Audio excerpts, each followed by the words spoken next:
excuses like he only plays a supervisory role. The ministry was assigned to someone else. Power grid, still they collapse. The NSAS protests were tagged insurrection. In fact, someone said Aisha Yusufu ought to be in jail for instigating violence. Then farmers were beheaded in Borno. Same person asked Aisha Yusufu to lead a protest. Aren't these people supposed to forbid hypocrisy? Is Nigeria working for any Nigerian today? From leaders hoarding food for the poor, receiving kickbacks from government contracts, to farmers needing permission to go to their farms. Is Nigeria working for you? Why is Zamfara's gold for Zamfara and Niger Delta oil for Nigeria? Why is Hisba destroying alcohol, but their state governments receive federal allocation from monies received via taxation, including tax on alcoholic beverages? Why are some federal roads abandoned to bandits and kidnappers? Who is in charge of Nigeria's security? The president is talking tough this time. Most times, he's as shocked by the rest of us by the absence of good governance under him. Regardless of his campaign promises and the manifesto of his political party, Nigeria has rolled back in terms of development. From Naira continually losing its value to our recently launched locomotive trains breaking down in the middle of nowhere. Nigeria has to be working for some people, though. The government can do no wrong. To this set of people, their money isn't being stolen, even if the money is being borrowed, leaving debts for their own children to pay in future. Even if the leaders don't use public institutions, from sending their children to Ivy League schools abroad to getting medical treatment abroad, some people who have nothing and we need to donate money for their medical bills if they have a serious ailment, continue to hail the obvious lack of good governance till Nigeria happens to them. Then they get a little pissed. May Nigeria never happen to you. Say amen. We deserve better than the political class who go home with millions monthly to represent people who can't even afford to feed themselves. I am Olajumoke Alaode James. Nigeria is not working for me. Is Nigeria working for you?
IPOB, one family.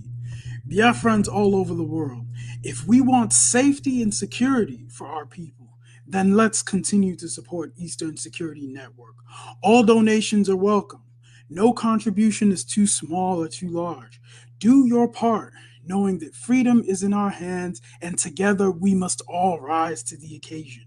Go to our website to make your contribution, www.ipobinUSA.org/donate. And remember that freedom is not free, but together we restore it, farm by farm, forest by forest, house by house, and street by street. You must listen to her. Of course, you must go and listen to Simon Ekpa, who is doing a very fantastic job. Very great job that Simon Ekpa is doing. Very, very, absolutely fantastic job that he's doing. You must listen to him and share his videos accordingly. Very, very important. He is bringing a new dimension to this very awareness that we are making, and you must listen to him. Very, very important. Good evening, good morning, good afternoon, dear friends all over the world. You are watching and listening live and direct on this day, 28th of June, 2022. Live and direct on Voice of Biafra, 97.5 FM.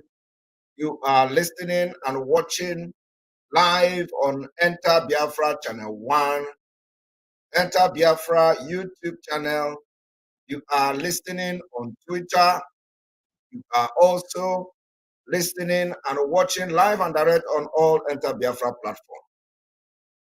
Welcome to this day where we are going to be exposing those who want to drag in the Igbo and in the Biafra to Nigeria election.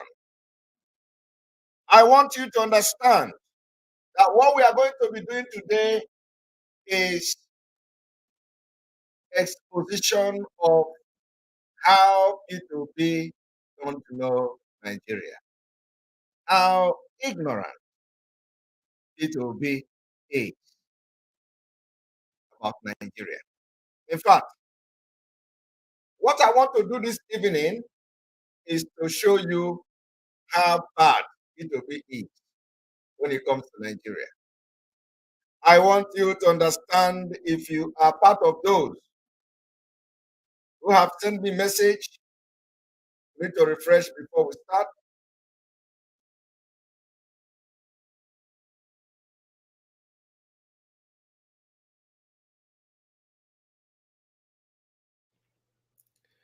All right, welcome back. We have refreshed, and I believe the voice should be okay now.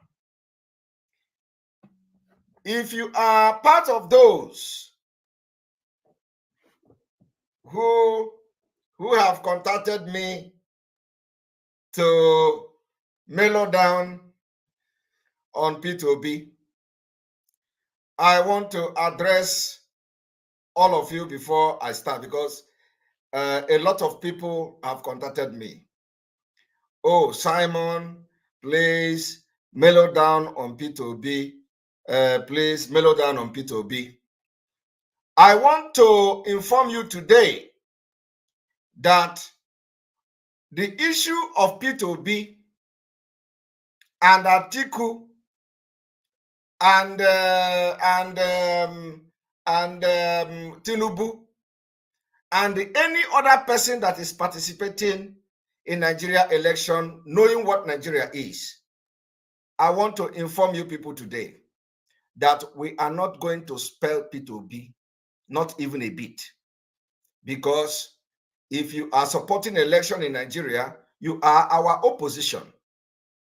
Anybody that supports election in Nigeria, automatically you are an opposition to Biafra. So I will treat you like an opposition. It is just as simple as that. I want to inform you that just in political election or in a political campaign and what you see going on between APC and PDP, they are oppositions. Okay? Any day, Peter Obi talk good and jump back to Biafra, I will respect him for that. Any day Peter Obi jump and enter Biafra, I will respect him. Any day he jump out, I will deal with him, expose him. So it is just as simple as that. The same way they are jumping from one political party to another. The same way Peter Obi abandoned APGA, jump from APGA to PDP, and become opposition to APGA. It's the same way Peter Obi will be opposition to me and to the entire Biafra people. So we are not going to, those of you sending me a message, I am sorry that I am going to come very hard on Peter Obi today, because he does not deserve a pity. He is an opposition to Biafra. There is no action, utterances, speech, activities of Peter Obi that somehow suggest that he is for Biafra. Peter Obi has openly admitted killing Biafrans. He even tagged us criminals. The same thing Soludo is doing is exactly the exact word Soludo used to describe Biafra is what Peter Obi is using today to describe Biafrans. And that's why I wanted to invite him to our program. But I know he will not come.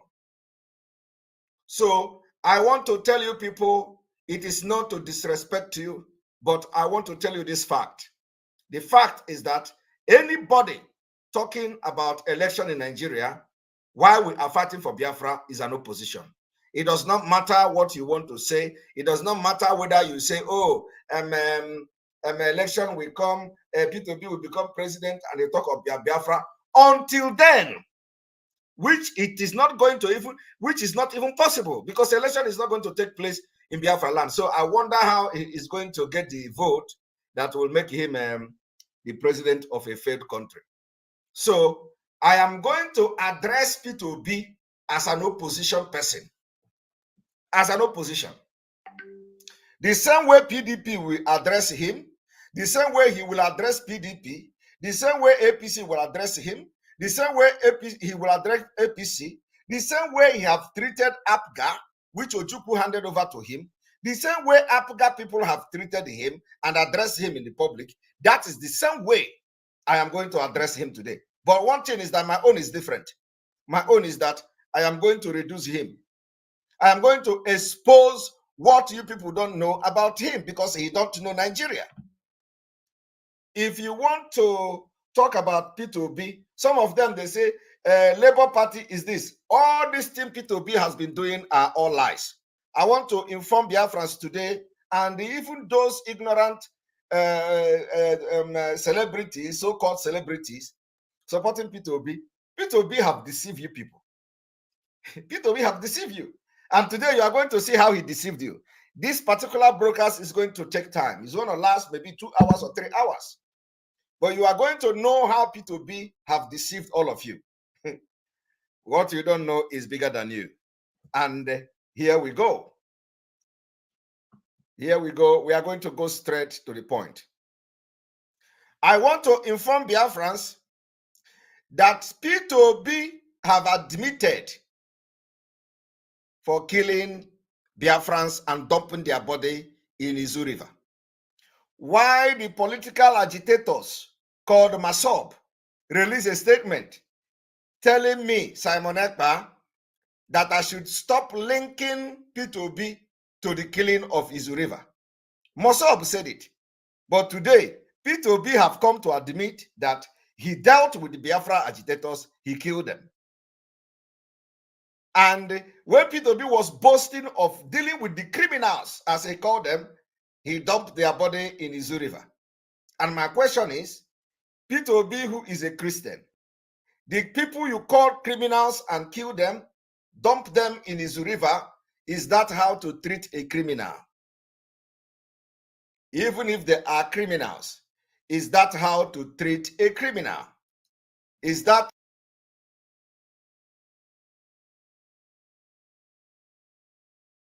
you don't respect God? You do not have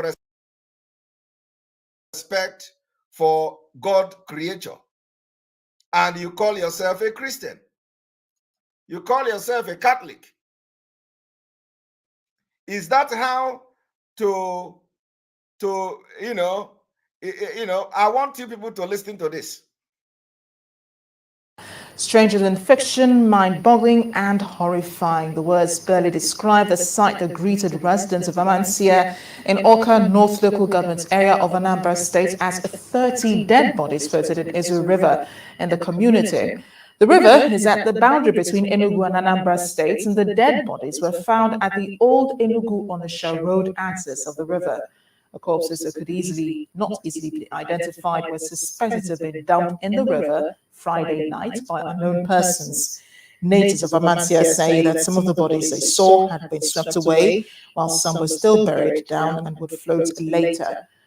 Anambra and Enugu State commissioners of police who visited the area say investigations have begun to unravel the mysterious occurrence. Now, it is no longer mysterious occurrence.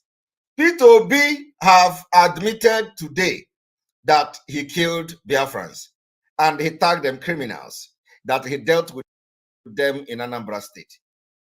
And all this while, we were trying to expose him and the idiotic and criminal Mossad members. They came to start defending Peter Obi, writing jargons. Simon Ekpa, stop linking Obi.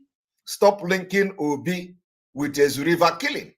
Even when we are not Mossad members, we are fighting for any Biafra that have died. We don't need to be members of Mossad. That is who we are. If our leader can fight for Hausa people in the prison, what is too difficult for us to fight for our own? Whether you are, when all these things happen, when these whole things happen, I don't even think that we're anything like IPOB. Okay? It was Mossad members that were killed, and Mazi Nnamdi Kanu talked about it. Here is it. Come back to Izu River once again to ask the whole world to please help us develop on Jonathan to compel them to release the results of the autopsy. We want to see the Senate results, and that will also form part of our tweet tomorrow. Peter Obi is a murderer. Peter Obi killed these people. He killed them in cold blood. Peter Obi is the only governor to have ordered the mass execution of his own people, and also ordered for their bodies to be buried in a mass grave. We can never ever forget these people. Izu River must be revived. We need the whole autopsy, not part of it. And Peter Obi must be held to account. Peter Obi, in case you know, he is a mass murderer, he's a killer. Izu River is testimony. The same thing today. Somebody is here asking, what is the evidence? What more evidence do you want? When Northern asked Peter Obi, I'm going to play it here, about Biafra agitators and IPOB. Peter Obi said he dealt with them during the time he was a governor. That is what he was talking about. I want to inform Biafrans and a warning to the Enugu State governor. He has become another thing. You know, what the Fulani are using them from one state. The crisis will come from Imo State, from Imo State to Anambra State, from Anambra to Enugu, from Enugu to Ebonyi, from Ebonyi to Rivers. Oh, it started from Rivers, sorry. From Rivers to Imo and all that, and Abia. So it is going. Today, it is in Enugu State. Enugu State governor has now ordered killings of Biafrans in Enugu State. And this is, he is about to go out to, that is Nigeria continue to be one. Today, Governor Ugwanyi have ordered the killings of Biafrans. Governor Ugwanyi have announced curfew by himself, 6 to 6.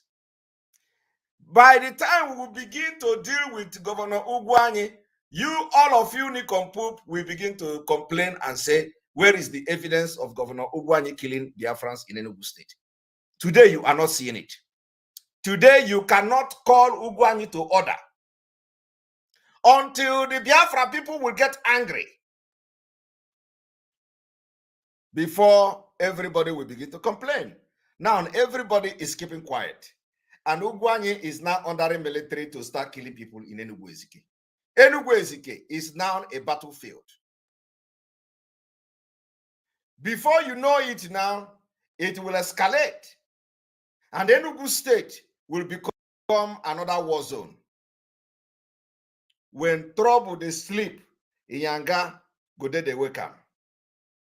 And none of the people from the southeast are now asking question and cautioning Governor Ugwanyi. Enugu State, Ugwanyi is now putting fire in Enugu State. Some of you, you have to call him to order. You have to call him to order. If he killed Biafrans, Biafrans will never forgive him. Now we are going straight to analyzing Peter Obi, and what you don't know is bigger than you. One moment.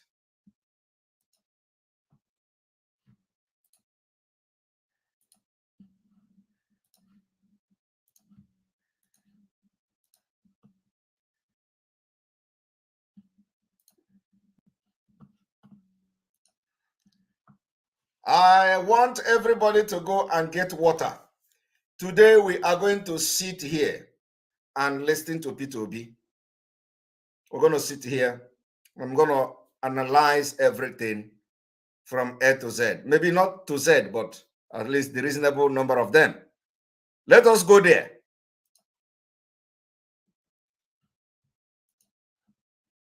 If you want to join us, you've got questions from our side, 0700 903 903 903. We'll take a couple of questions while we have this conversation. Okay, so let's delve into politics real quickly. You went to Egypt. That generated a lot of controversy, your trip to Egypt. What did you go do in Egypt? But it's unfortunate, let me tell you.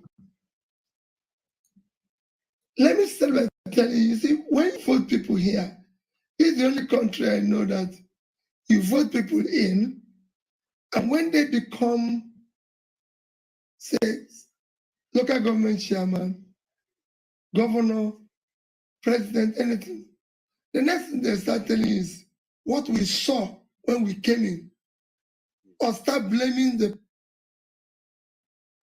person they took over from. A leader, when you're elected and you're in charge, you're not meant to complain. The job of a leader is not to complain. The job of a leader is not to give excuses. It's for you to solve problems. And if you're aspiring to lead, that is the time you need to study and know what you're going to do. So if there's an example anywhere globally, you go there and learn. Today, go to any record, the highest deployment and fastest deployment of power globally is Egypt, Vietnam, India.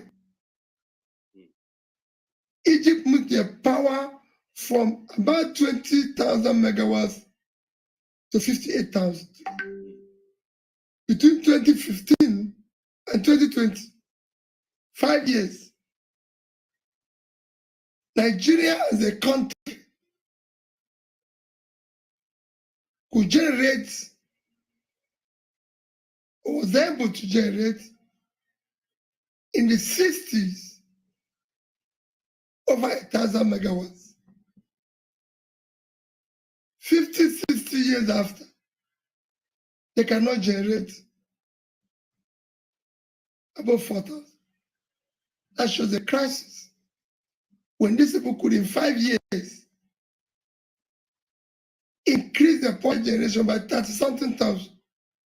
So you need to go and learn. I went there.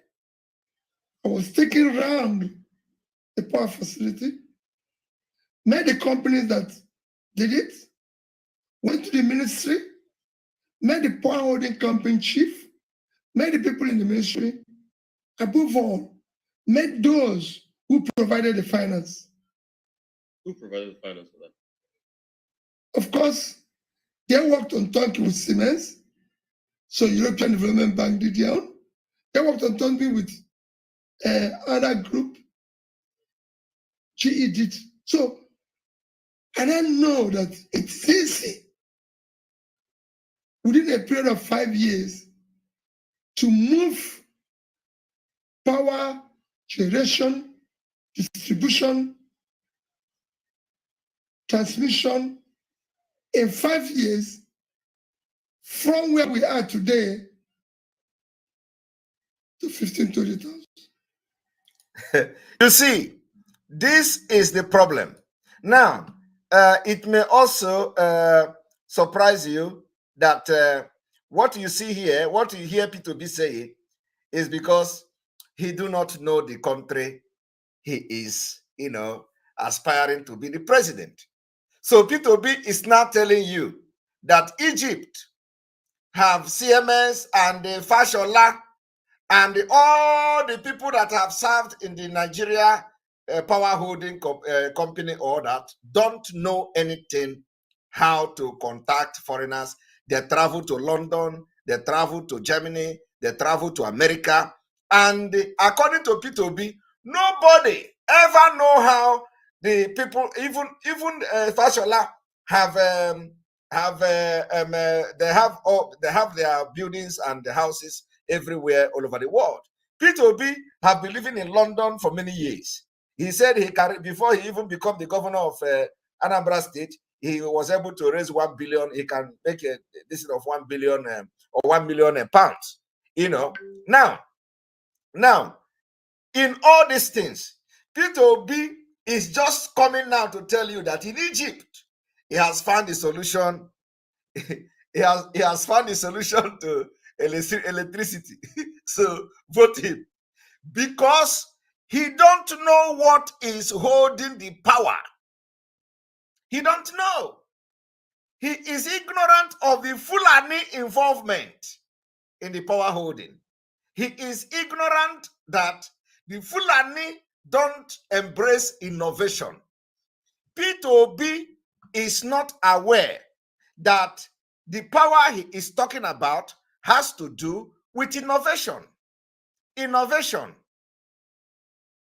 Peter Obi don't know that what he was talking about has to do with innovation. And the Nigeria federal government under Fulani control have created a center, as you can see on the screen, a center for eradicating innovation and establishing Sunnah. So what this center is telling you is anything innovation.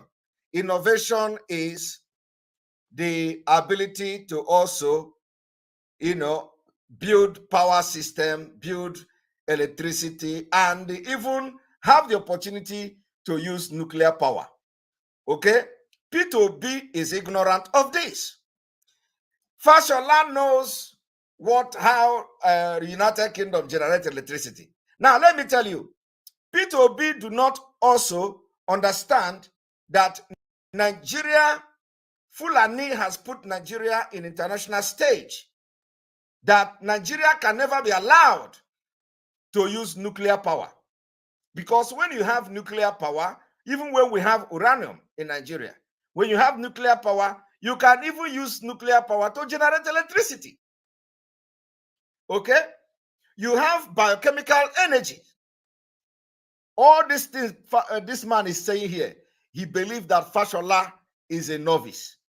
He believes that Fashola don't have the knowledge. Instead of him to go and ask Fashola, what did you do wrong? Which challenge do you have? Because that is exactly what he should have done. Fashola was a governor of Lagos State. Everybody was praising Fashola. Everybody was praising Fashola. Fashola say, a country that cannot fix electricity, you have already collapsed and all that. Fashola said a lot of things. And that's why I played it in this jingle I played in the first place. So Fashola came and become the Minister of Power. And Nigeria grid collapsed under Fashola. So Peter Obi should have gone to ask Fashola, Fashola, did you also try to go and copy something from another country and come to Nigeria? Why did it fail? Why did you not succeed? The reason why Fashola did not succeed is the structure of Nigeria. Dangerous diversity. Dangerous diversity. Fashola knows what is power. Fashola knows what is electricity. He couldn't do it. When you look at the performance of Fashola and Peter Obi, I do not know which one performed better, but I believe that Fashola performed very well while in Lagos. Fashola performed very well. So are you going to, when you compare Fashola and Peter Obi, that time when Fashola was coming to become the minister, everybody was shouting, Fashola, hey, Nigeria is going to be this, Nigeria is going to be that. And at the end of the day, please, you people should stop distracting me. Please, very, very important. Do not call my attention on any comment. Do not call my attention on any comment at all. Do not call my attention on any comment. And we are going to restrict the comment section immediately. I don't want to be distracted here. Do not call my attention on any comment. All right. So, Peter Obi should have asked Fashola, did you try to copy something? What did you try to change? What did you try to change and it didn't work? Who fought it? Where did you have the problem? It is not about going to Egypt and look for as if the power we just know what is power. As if electricity just started yesterday. So you have to go to Egypt where they have electricity. Egypt is the only country in Africa that you have to go to Egypt to ask Egypt, how did you get your own electricity? It is very laughable. Very, very laughable. Okay? It's very, very laughable. Because even Benin Republic, ordinary Benin Republic, Nigeria supplied Benin Republic power. Benin Republic enjoyed 24 hours electricity. Peter Obi could not go to Benin Republic. How did you manage to get power from Nigeria? Meanwhile, Nigeria don't have power. Tell us, how are you using this power? They say Nigeria is giving you power. Is it true? Is it true that Nigeria is giving you power? So that we know how Nigeria will be giving you power. Meanwhile, the people in Nigeria don't have power. These are the way, But let me tell you, the reason why Peter Obi did this is because he is ignorant of what is holding power in Nigeria. And this is the beginning of the end, a failure. Now let us continue.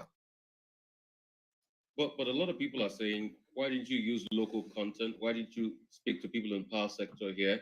And what can you learn in 3 days? Those are okay. There's something I said. They don't know what they're talking. I've been speaking to people here. What I need to go and see where it's dead. Okay. That's people. There's nothing wrong in learning. All right. It's not as if I was in office and I'm traveling. They want you to be in office and say you're going to travel. Okay. Part of the problem we have here is that people don't want to learn. The job, leadership and learning are inseparable. You must learn always. All right. When I was campaigning to be governor, I visited, that was my first trip to Bangladesh to learn how they dealt with the poor, pulling people out of poverty. Okay. To know what they were doing about their education. I did the same thing with India, rural India.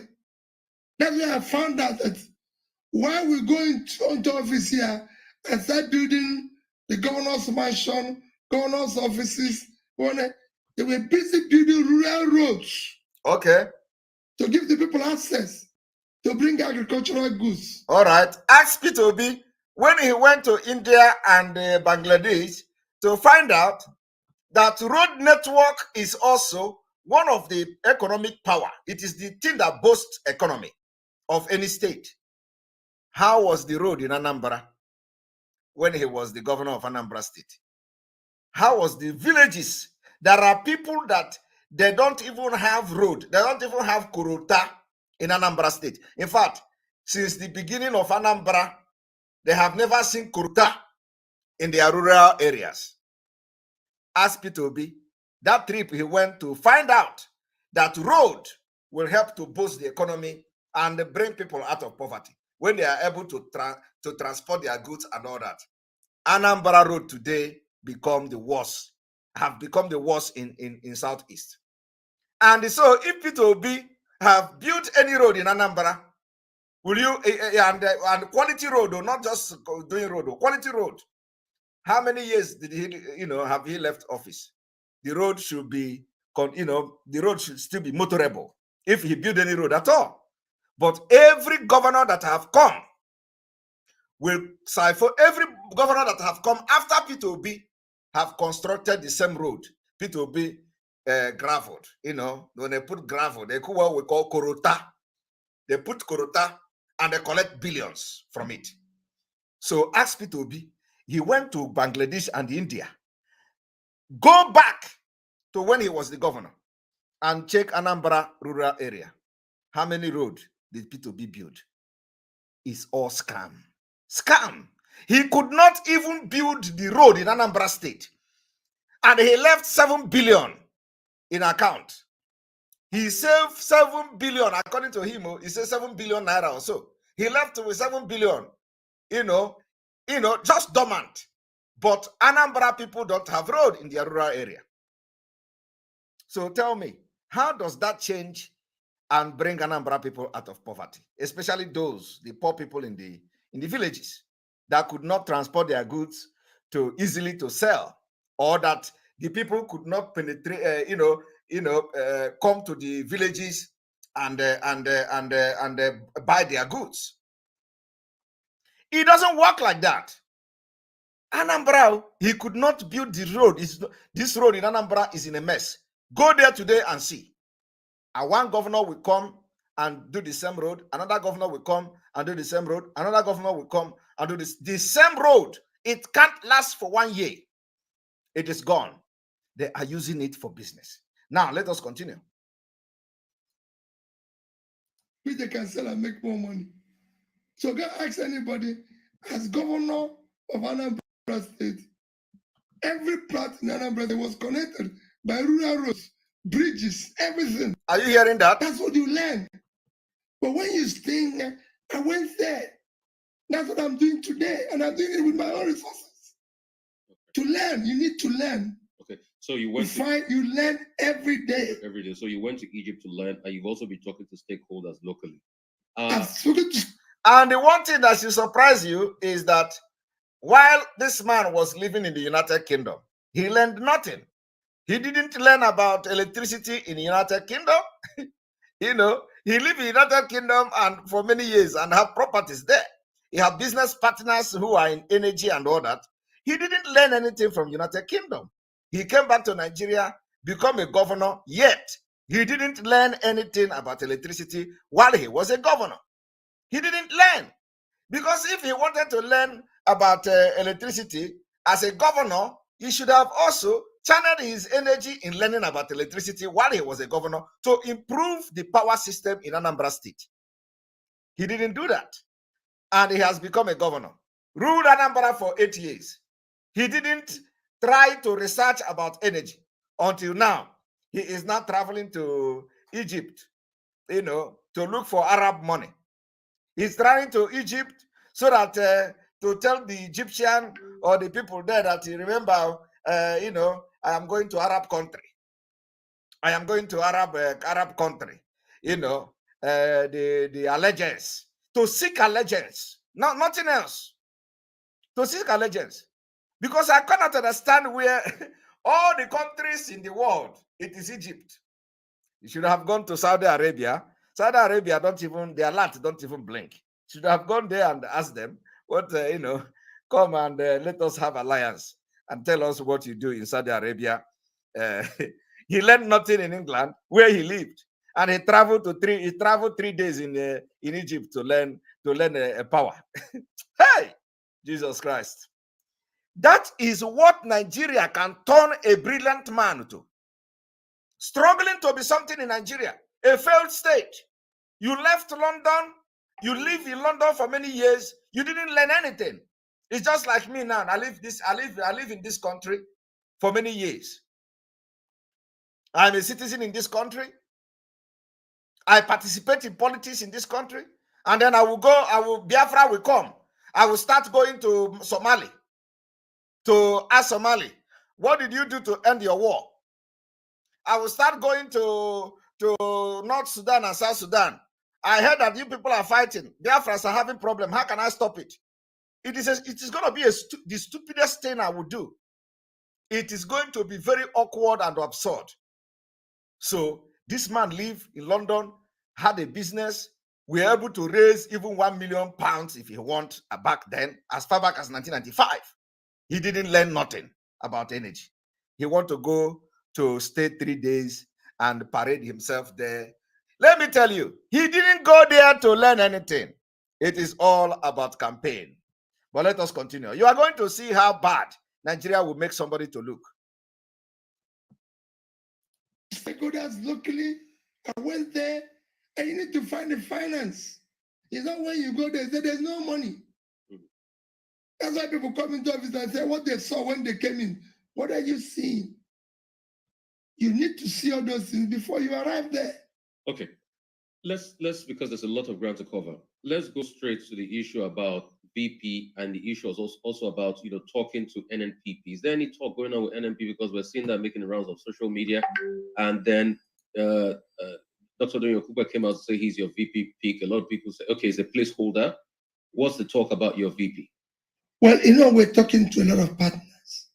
What we are trying to do, as so you're talking to NNPP? Everybody. Okay. We're talking to, what we're trying to do is not to do it the usual way. It's not a question of Peter Obi being president. We want to build a coalition of Nigerians, especially the youth, to take over our country. 24 years in the hands of these people who hired. The country has deteriorated. Look at the World Bank report 2 days ago. Look at what they're saying again. That Nigeria is at the first stage economically, and it's going to throw more people out of poverty. So after 24 years, the people we hired have thrown millions of Nigeria.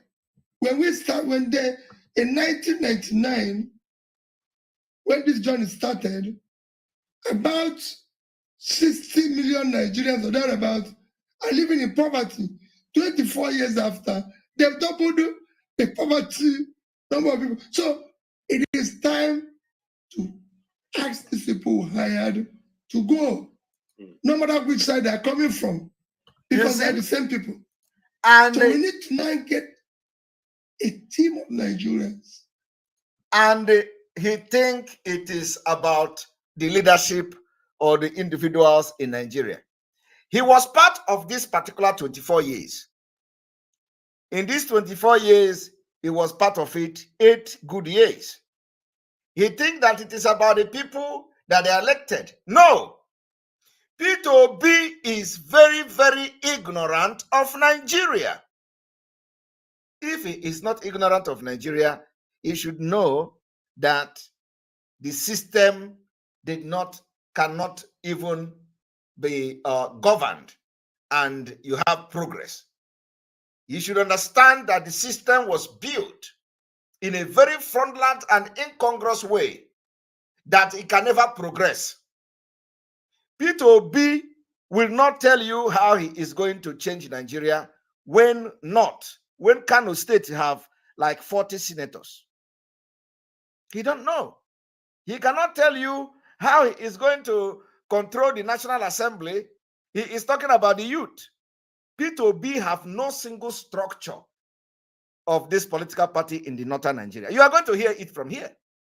Some people who are ignorantly following Peter Obi, especially the Biafra people who are ignorantly following Peter Obi because Peter Obi is an Igbo man.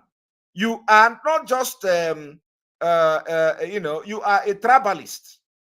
You are just supporting Peter Obi, 1, out of ignorance, 2, out of tribal coronation. Because you don't believe in Nigeria even. Peter Obi believe in Nigeria, dragging you that doesn't believe in Nigeria, dragging you that is supporting him just because he's an Igbo man. And why he is not going there as an Igbo man? He is going there as, he's not even going there. He is contesting as a one full Nigerianist. Why you that is supporting him, you are not even a full Nigeria. You are half Biafra because your leg is in Biafra movement. One other leg is in the Nigeria election. So Peter Obi's 2 leg is in the Nigeria election, while your own is half and half. He dragged the other 1 leg with you to go and vote him. and you are shouting and constituting nuisance, distracting our Biafra movement. Peter Obi knows nothing about Nigeria, and you are going to see it from here. Don't worry, we just started. The youth, civil society, everybody together and say, let's come in and work together as a family to take back our country. So Peter Obi is not going to be your usual president where you stay one place and be giving order. Want to build a coalition to save our country because they've run it aground. Right. So I also want to talk about you to address this. A lot of people say, yeah, Peter Obi is just always making comparisons. That what is his manifesto? Okay, now you've gone to learn about power in Egypt. Listen. What will be your power plan? Okay. What will be your plan for subsidy? Nothing. What will be your plan for debts? Nothing. Over 40 trillion in debts. So it's more. Yeah, in more and even more. So what would be your plan on all of these things? You know, they want, you know, your fine, you know, I've talked about my plan in debts as president. Now, let me tell you, this is one of the important questions about subsidy. Peter Obi is very, very dubious here. Peter Obi knows the power that controls the subsidy. You know, when this present government came, they were shouting, Jonathan, subsidy, subsidy this, subsidy that. So, you know, and they came, they say, oh, we didn't know that it is like that. So now we have come, we have seen that it is like this. So the power that control this fraudulent and the scam subsidy is as a result of the dangerous diversity. Biafra can never have a country, Biafra as a country can never subsidize fuel.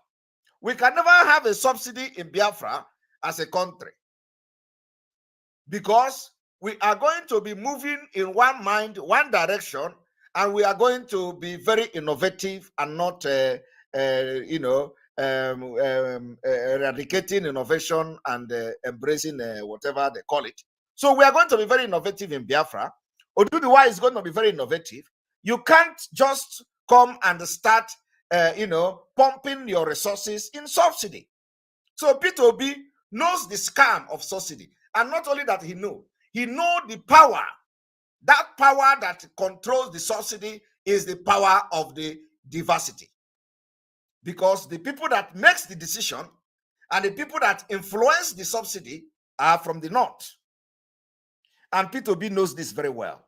And those that are benefiting from this subsidy are the people in the United Kingdom and their partners.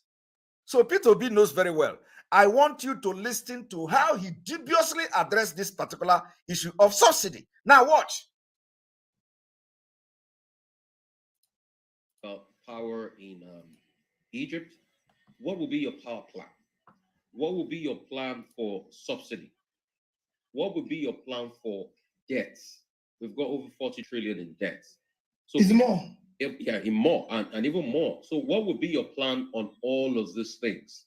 You know, they want, you know, your fine, you know, I've talked about my plan in debts as president, which we're going to do by a coalition of third force.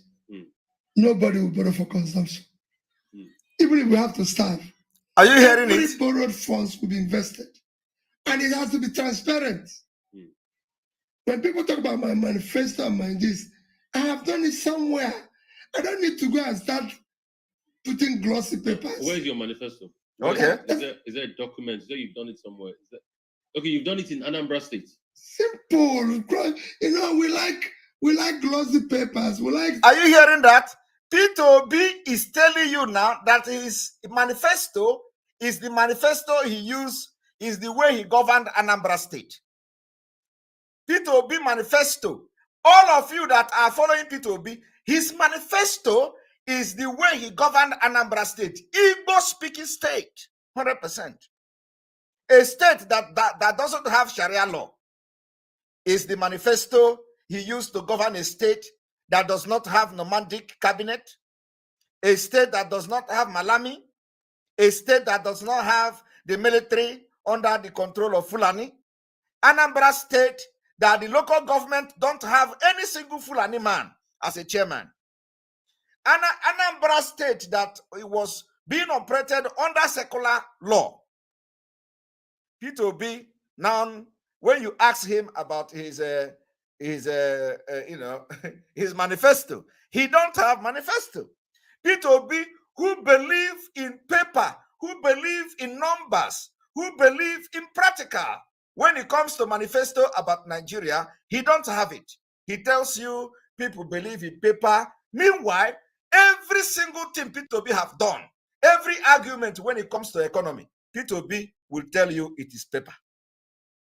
Peter Obi will calculate how many percent that you have lost. All this percent is in paper. Peter Obi will calculate how much he left in Anambra. Everything is in paper. Peter Obi will calculate how he sold the governor's lodge in Abuja. Everything is in paper. Peter Obi will tell you how he went with Bianca Ojukwu to go and buy something, and after buying it, he went to buy suit for $3,000. He bought 200 own. He gave the balance to Bianca Ojukwu. So for that reason, he is not a stingy man.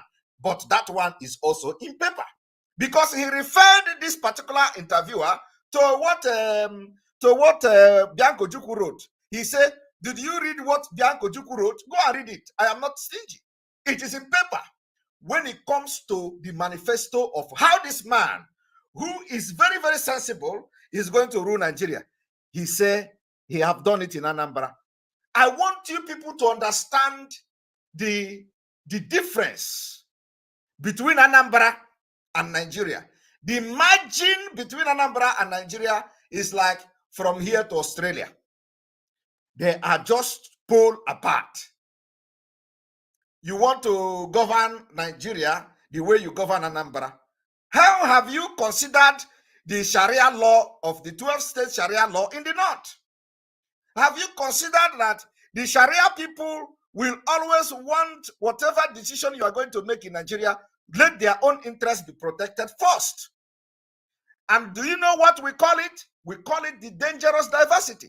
So how have this particular manifesto of Peter Obi in Anambra State going to solve Nigeria problem? Ndi Okoko, Umu Abanshi, have you seen it? He do not have manifesto because he knows that the only reason why he is in this election is to draw you, Okechukwu and Okafor, to say, oh, Igbo man is contesting the election as well, because they know Nigeria is going down. They know we are going to divide Nigeria in 2023. So they are pushing him. Just go. Just make noise. Call, let celebrity, call them third force. Call them third force. Celebrities, let them make noise for you. This man do not have even one single labor office in the north. Are you aware of that? You are going to hear it from here. You are going to hear him say there is no structure in the north. You are going to hear him.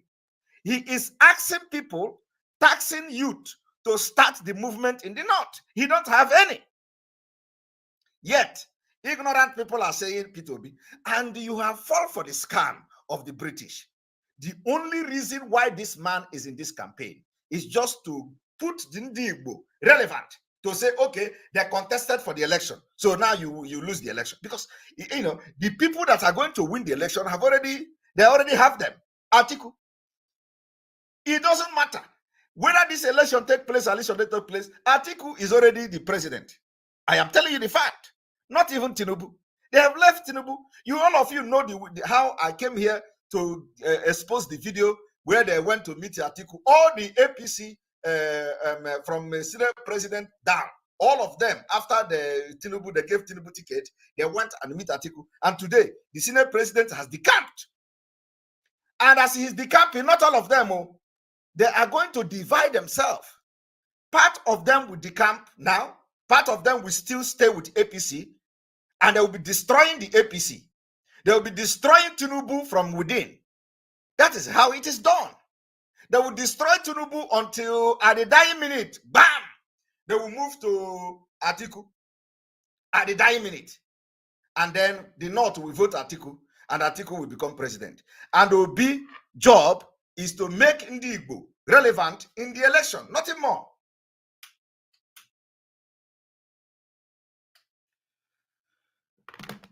The job of Obi, you need to refresh also. The job of Obi is to make Ndi Igbo relevant in the election. So now let us continue. This is a simple thing. The country have few issues. You're not going to go. It's not rocket science. We have problem with the education. Your human capital is too low. We are 152 over 158 in human development index. Manifesto. So we have a problem with the education. Manifesto. Fix it. He is answering manifesto. Yeah? How are you going to fix it? Okay. Of course. Go to Anambra State. Okay. Again. That's the typical example. Again. We took education. Again. 26 number one. He referred you to Anambra State. This is an example. It's not by listen. You have poverty problem. You need to put people out of poverty. He referred you to Anambra State. Again, go to Anambra State. Tell Peter Obi that Anambra State is not federal government of Nigeria. You see somebody who is dragging you into making noise on social media. He is telling you that he has done it. He is going to do it the same. Did he also consider that Northern Nigeria have a different system? And that system is the diversity. How is Peter Obi going to do that? We deal with that diversity. That is what we want to know. Okay? Let it be in black and white. Everything we do. In fact, one moment. I am coming.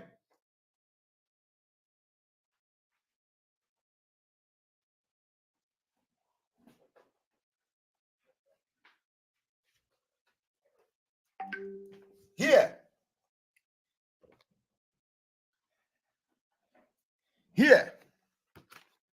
is my country, our manifesto. Here. Our manifesto is here. This is our manifesto. This is our manifesto. I want those who want to read it. This is our manifesto. What we are going to do, how we are going to do it, and we pass the law and we pursue it, and it will be implemented into the system. This is our manifesto. So is it after me living in this country, participating in politics, I will now go to Biafra when Biafra come, and I'll be running to Sudan. I'll be running to Egypt. Egypt, come on. How do you do this thing? You know, it's a shame. This is manifesto. And for those who can understand Finnish, Alena Katen, if you can you are here. If you can understand, for those who understand Finnish, this is manifesto of our own how to lead this country and make this country the best in the world. This is it. This is it. This is till 2030. Look at it. Let me show you. Look at it. This is, let me show you here. This is it. Look at it here. Look at this thing here. 2030. We have manifesto till 2030. That is how it is done. He live in London, living in London in Western world, and he will tell you people we always want to see in black and white. Our own is practical. Everything we want to do for the next till 2030, it is also subject to review and change. We have made decisions here. The decision that is here is the decision that is going to take Finland to be the best country in the world. We do it every 2 years. This is manifesto. So how can a man who is so brilliant, as you people call him, of course he is, but Nigeria is shaping him, making him to be behaving the way he's behaving. Because you can never talk for Nigeria and remain the same. Okay? So, and my own is I do in the show. Okay? Now, this paper you see here is the paper. Everything here is what makes Finland one of the best countries. This is part of our this is our manifesto. Ask this man, Peter Obi, where is your manifesto that you want to lead Nigeria youth to another slave trade for the next 8 years? He will tell you, oh, I did it in Anambra State. How did you do it in Anambra State? How are you going to apply what you did in Anambra State in Aso Rock, when you are dealing with nomadic people, when you are dealing with people that have ulterior motive, when you are dealing with people that their only motive is how to come to Anambra and kill people and take over their land? Peter Obi think that the Nigeria, what we are fighting for is economic, let us better our economy and all that. No. That is why we have joined the Biafra struggle. No, somebody say it's an insult to compare. I am not comparing zoo. No. I want you to understand that I am not comparing zoo to Finland. I am comparing politician here. Politician Peter Obi, who is the highest recommended politician in Nigeria now, according to some of you. I am comparing him to what we do as politicians too. I am a politician here. So I want you to understand that your best, that man you are calling your best, oh, Peter Obi is this, is that, have nothing, absolutely nothing to offer in Nigeria. Peter Obi can do something in Biafra when Biafra come. When Biafra come, if he's talking like this, we are going to put him in order. Because what we want is the best country for our people. So if Biafra come and Peter Obi say he wants to be president of Biafra, and with everything, it is us that will come and round him. Okay, come and be president. Let us support you, because all we want is progress. So these places where he don't know what to do, we'll come in and tell him how to do it. That is why we scattered all over the world. Not in Nigeria. Nigeria is not for you. Now let us continue to listen to him. I'm a businessman. I started from micro business. So I know that to put people out of business, you have to re-engineer, fund and support micro, small businesses. It's simple. You don't have manifesto. And doing that, you're still going to give us a document, because Nigerians want to see a document. Okay. I'm saying those who get them, they've been sitting documents for 24 years. Okay, you see, he doesn't have a document. He said that those who have been giving them document for 24 years, what did they do? Obi does not have a document, because he knows any document he is going to bring out to the public will be his downfall. Any document will be present. Do you know why he don't want to present a document? Any document he presents and say, this is my manifesto, the document will go against Fulani. He don't know how to balance the diversity. He don't know how to present the document that Fulani will read, and they say, oh, you look at this man, or the British will read it. I will say, oh, you want to support, because we have to balance the document now. You want to get vote from the southeast. You want to go to vote from Biafra land. So he has to also balance the document. And when the British see it, they will get angry at him. When the Fulani see it, they will get angry at him. And then thereby, he will become nobody at the end of the day. So he don't want to go into releasing document. But let me tell you, as I'm doing this program now, they will be working on releasing some stupid document at the end of the day. But here, he has confirmed to you that he has no document. There is no manifesto. And let me tell you, the people that they call themselves the third force is the same problem. When this man, the late Buhari, was coming in 2015, they said they don't need interview. They said, no. We don't need a debate. We don't need a debate. Let him come. They said, this man don't have a school living certificate. They said, no. Even if he bring NEPA bill, we are going to accept him. We told them, this man is a jihadist. They say, yes, let him come. he will take our land. We don't care. But let Jonathan go out. The same thing. This man is telling you today he have no manifesto. He said that other people that have been presenting manifesto for the past 24 years, what have they done? So that have become a justification for a nomadic style of election. Because they have been presenting, so he don't need to present. Because other people have presented, and him who is more enlightened, as you claim, him who have more experience, as you claim, his experience now is, I don't know whether it is progressive or retrogressive, because he is not believing in papers anymore. He is not believing in documents anymore. He is not believing in putting the particular manifesto in document. So I don't understand.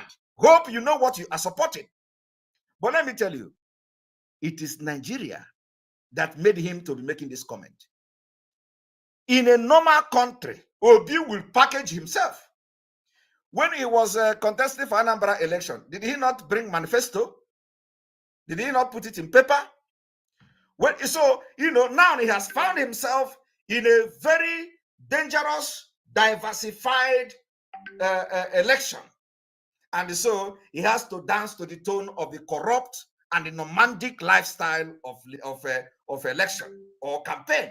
So he don't want to go to paper. He said it is no longer document. Listen, now let us continue. Haven't you seen documents at conferences for 24 years? Yeah, we've seen documents, yeah. So what is the delivery? I can show you thousands of documents. Those are my documents. Okay. But this one you don't have. You can show them thousands of documents, but you do not have a manifesto for this particular Nigeria. You even said it. Let those who are writing documents come and say how they will do it. Okay, then she come and say how they will do it, because it is difficult. They'll get the money. Okay. I have practicalized it, where I took a state from debts. I want you to understand that the very, very bad example, Obi is giving a very bad example. And the very bad example and the very absurd example is for Obi to use Anambra to describe or demonstrate how he is going to govern a diversified Nigeria, a dangerous diversity Nigeria. It is laughable. It's very, very laughable. So, honestly, I don't know how Obi is comparing Anambra to Nigeria. Jesus Christ. It is laughable. It is laughable. So you understand what you are supporting now. Let us continue. To no debts and savings. Okay. You've said a lot. We will still interrogate a lot of those things. What you would do as regards debt, what you would do about, would you remove subsidy? Again, subsidy. He didn't answer it before. Depends on subsidy on what? It depends on subsidy on what? Well, that this country spends so much money to sustain. I want you to understand that this particular question Obi asks here means that he is not sincere. Obi, this particular question means that Obi is not sincere. For Obi to ask subsidy, it depends on subsidy on what? I don't know. I do not know whether there is any other subsidy that is being discussed in Nigeria. When somebody say subsidy, are you going to remove subsidy? What do you have to say about subsidy? I do not know whether there is any other subsidy we are talking about in Nigeria. There may be other subsidies, but of course, when somebody is asking you about subsidy, it means fuel subsidy. And Obi to have opened his mouth and say it depends on subsidy on what shows you he is not genuine. Shows you he is not pure. In this particular journey he has embarked on, he is not pure. Because it is, it is a common knowledge that when somebody poses you with a question of subsidy, you know that the person is talking about the fuel. So Obi asks, because he knows those who are involved. Like I said to you before. So Obi asks, it depends on the subsidy. Now let us listen to him. Debts and savings. Okay. You've Listen. said a lot. We will still interrogate a lot of those things. What you would do as regards debt, what you would do about, would you remove subsidy? It depends on subsidy on what. You see? So we have subsidy on fuel that this country spends so much money to sustain. Okay. You can't, it's not sustainable because one is, let me tell you, the subsidy itself is fraud. Because the quantum of consumption in which you are subsidizing is it has not been verified. Are you hearing that? It has not been verified. Something that you can say there's no way we can consume that quantity. Are you hearing that? Productive country. There's no production to support that quantity of consumption. Are you hearing So it? it's fraud. So you have to deal with it. It's a fraud. You have to deal with it. If you deal with it, it might not be that much. And then you ask yourself. Are you hearing? I want you to understand the way he is answering this question. If you deal with it, it might not be much, which means he is not going to remove the subsidy. Do you understand me? He knows the people that are involved in this subsidy as a businessman. He knows the people that are involved in the subsidy. And then he said, if it depends, that you can do this and do that, and then check whether it will not be much. I want you to understand that. So, and the removal of subsidy, you have to offer something. So you don't just remove. The reason why. Are you hearing that? A removal of subsidy, you have to offer something. Who is he offering this something? The people that he, Obi, know that controls this subsidy. So you have to offer them something. Now, Obi, who is not offering any bribe, who do not want to go into corruption, can Obi tell us now what is he going to offer to these people? What is this something that is going to let him tell us how he is going to remove the subsidy without stepping on the toe of the people that are pushing him? I want people to understand the scam here. Obi cannot say, I will remove the subsidy. At least, even if we know he's not going to do it, he cannot say it. Pop and play. I will remove subsidy. Nigeria should not be subsidizing fuel. We are going to start, refining our fuel. We are going to do it. He cannot say it. Because if he say it, he shoots himself. He may even be a direct beneficiary of the thing. You can never know all his business. He has many business, so you don't know whether his business is also in oil and gas, where he have some shares in the people that are getting the subsidy. You can never tell. So he cannot answer that question directly. Rather, he say you have to give them something. What is it that you're going to give them? How are you going to do it? We want to see practical solution to the problem. When you think you know Nigeria, tell us, what is the practical problem? You say your own is practical. Did you solve the subsidy in Anambra State? That is the question. He said, when they asked him about the manifesto, he said, I did it in Anambra. Did you solve the subsidy in Anambra? Did you solve subsidy? Was subsidy part of fuel subsidy, part of Anambra government, state government, what you did? So tell us, these are the things that you don't have in Anambra State. So you want to apply the Anambra template to Nigeria. Tell us how you are going to solve the subsidy. Let us go there. Why people are apprehensive and reject the removal of subsidy, that they're not getting anything enough. That's why you have to go to other countries and see what they're doing. You don't just stay here and be on your own. And when somebody wants to learn, say, oh, he's going to learn. The world has been changed by learning. Chinese people came to America, went to their schools, learned what they were doing, went to China, implement, so it's other countries of the world. And you live in Indonesia, Malaysia, Ghana. And you live in London. You didn't learn from London anything. You didn't learn from United Kingdom anything. You didn't learn anything from there. Everywhere. They do it by learning. The Egyptians too learned.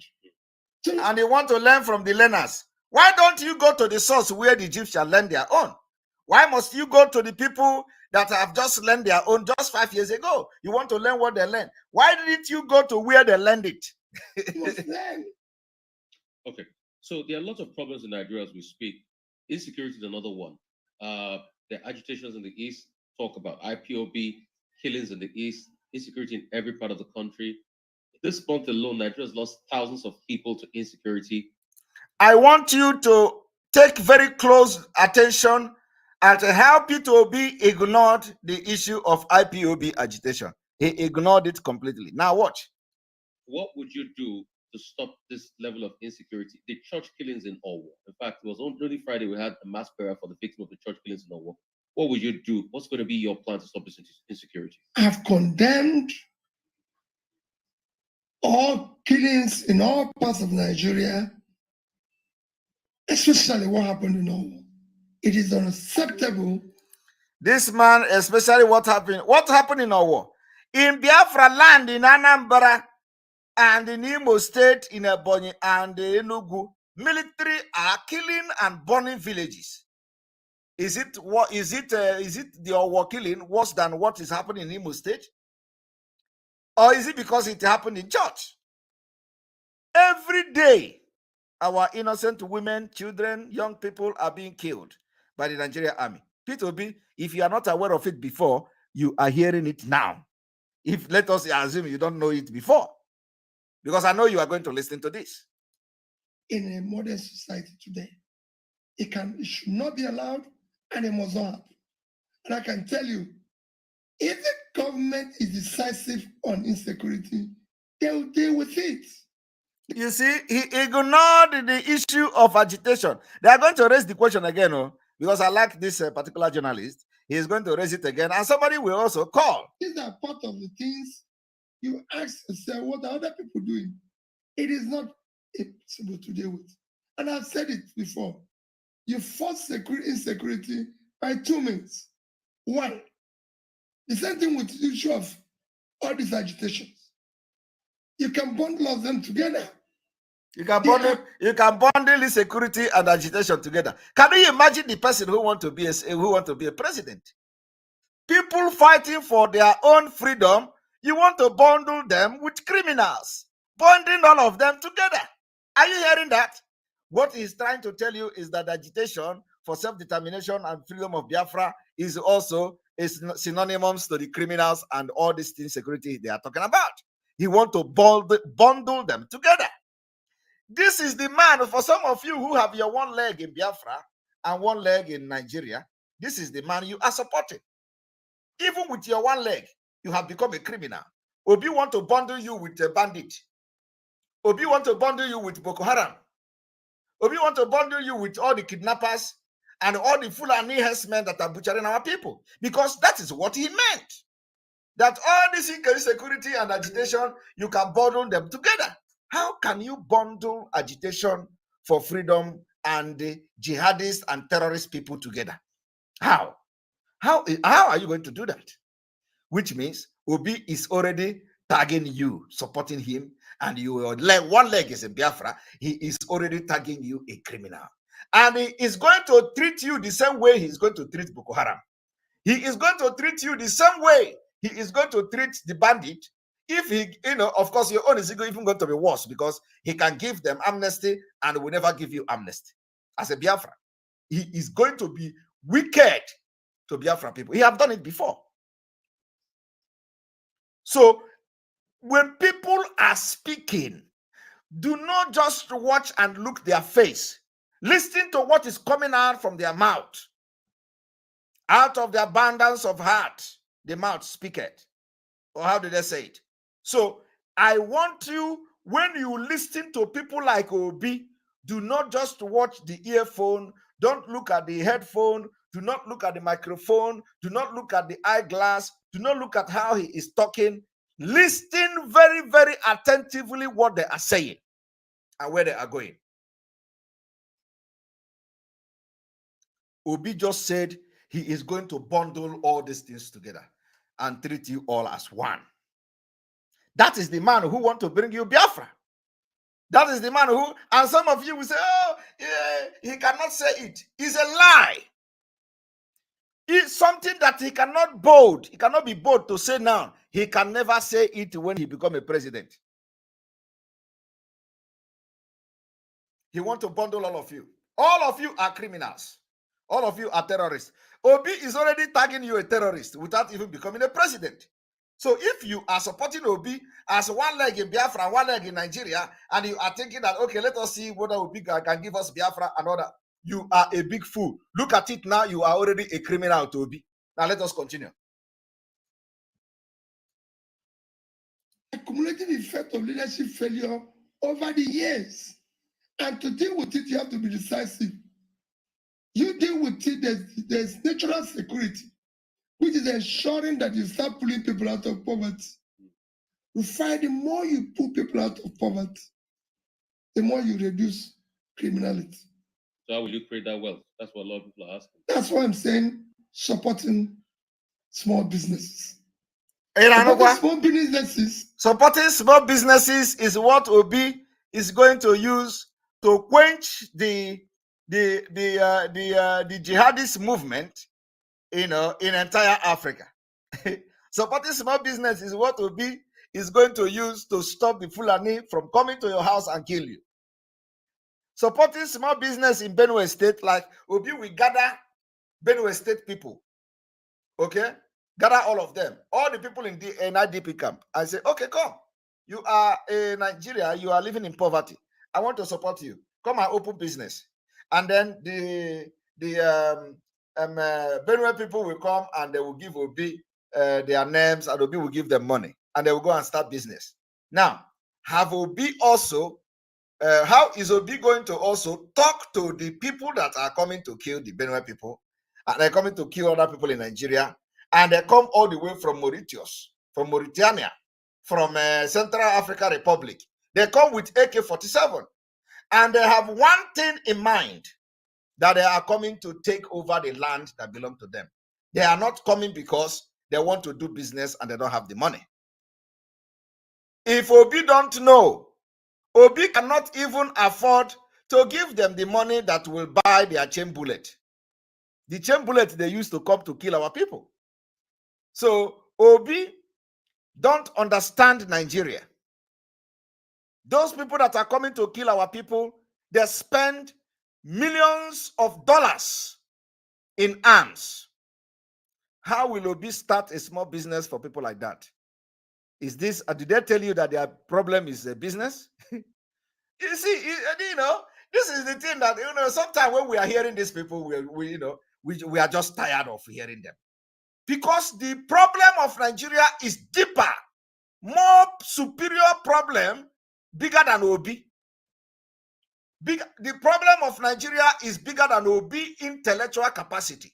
That is why he is fumbling like this. That is why he cannot provide solution to anything. He can't answer any question because Nigeria is bigger than him. In fact, I have said in the past, even 100 of Obi combined together, bring their brain, mix all of them. The 100 of Obi cannot answer question about Nigeria. I am telling you the fact. So you must begin to ask question. How will this man govern Nigeria? And why are you supporting him? Do you think you have supported him wrongly? Because we have just started this broadcast and you are going to see something that will shock you. Again, from my studies, even from what I studied, it comes from you providing power. A lot of small businesses need power to function. So you do that. And like I said, I can say comfortably sitting here that I know what they did. I know how to get it. So you're going to solve power problem in 5 years once you get in. I said, fine. I'm not going to waste everybody's time. This is a Sunday. Every day I pray my rosary. What I ask God is, if you know I'm not going to solve this, start solving this problem. Don't allow me to get there. So tell us, how are you going to solve it? It's a simple question. Tell us you are going to do, as you are calculating how you are going to do the economy, as you are calculating how you sold the government lodge to save money for Anambra. You do this one, you put money in Anambra University, and for that reason, you think that was the reason because you put 5 billion, according to you. I think about 5 billion naira or so. You gave them 5 billion, and you say No governor have done it before. And you believe that for that reason, the Anambra State University is not on strike. Okay? So it's the only university that is not on strike, according to you. So which means you did something, you gave them money, and that money is working according to you. Now, the question is, since you are now explaining how you did it in Anambra, tell us how you are going to solve this particular energy problem in 5 years. As simple. It is not I will do it.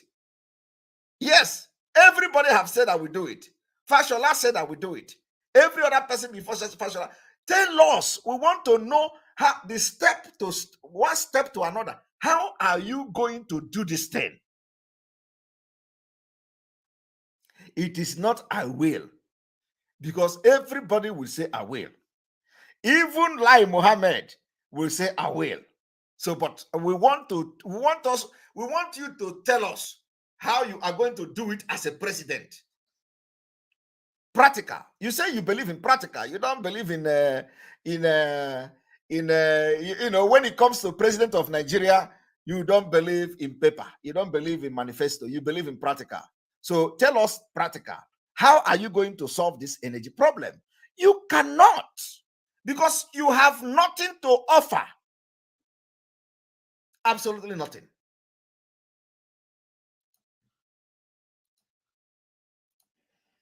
If I get there, we'll find.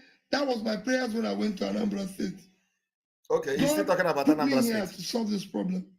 And when I got there, everywhere, villages I went, there are no road, no bridge, short road and bridge. Connected everywhere. Solve the education. Dealt with this issue of But poverty. some of your opposition people too in Anambra say, oh, you didn't do so much. Okay. Anybody can say anything. Let us go on break. Let us go on break. Fellow Nigerian, in search of excellence for Africa, my mission remains to create awareness, advance practical solutions, and transform mindsets via case studies. Together, let's midwife deliverance for our race, country, and continent. Please share this video. I am Dr. Israel Noyaram Davidson. Thank you. In 2001, US-led forces overthrew a Taliban-led Afghan government following the 9/11 attacks led by the Al-Qaeda leader Osama bin Laden. For the next 20 years, the US and allies enforced democratic ideals, built up Afghan security forces, and provided operational air cover. The Taliban continued to attack. Now, eventually, under President Trump, the US promised to pull out if the Taliban agreed to stop attacks and hosting terrorist groups. Today, the Taliban militants have declared Islamic Emirate of Afghanistan and overrun most of the country at lightning speed with little or no resistance from the 300,000 US trained and heavily equipped Afghan forces. US general could not believe an army could crumble at that rate. I did not, nor did anyone else, see a collapse of an army that size in 11 days. There'll be many postmortems on this topic, but right now is not that time. It is believed the Afghan soldiers, though diehards, had unquenchable allegiance to jihadist ideologies practiced by Taliban. There were Afghan soldiers by day, Taliban at heart, and Taliban at night. A situation some suggest currently exists in Nigeria too. So Afghanistan was simply handed over to the mullahs to govern based on their shared jihadist ideological leaning. The south and middle belt of Nigeria should wake up with urgency.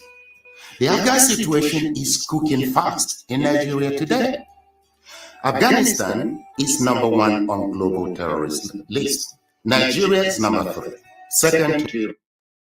Now ask this man, Obi, this particular video you just watched now, how is he going to solve the problem of Afghanistan repeating in Nigeria? Because this is the reality. This is what Obi should be discussing, not economy, not this, not that. We have gone past that level of economy. We are now in the level of how to survive as a people in Nigeria. How to survive. So when we are shouting, we want to leave Nigeria, it's because we want to be alive first. So this is a reality.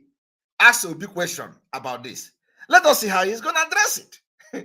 Okay? Because this is a fact. And the reason why the insecurity are everywhere in Nigeria. Now let us continue to listen.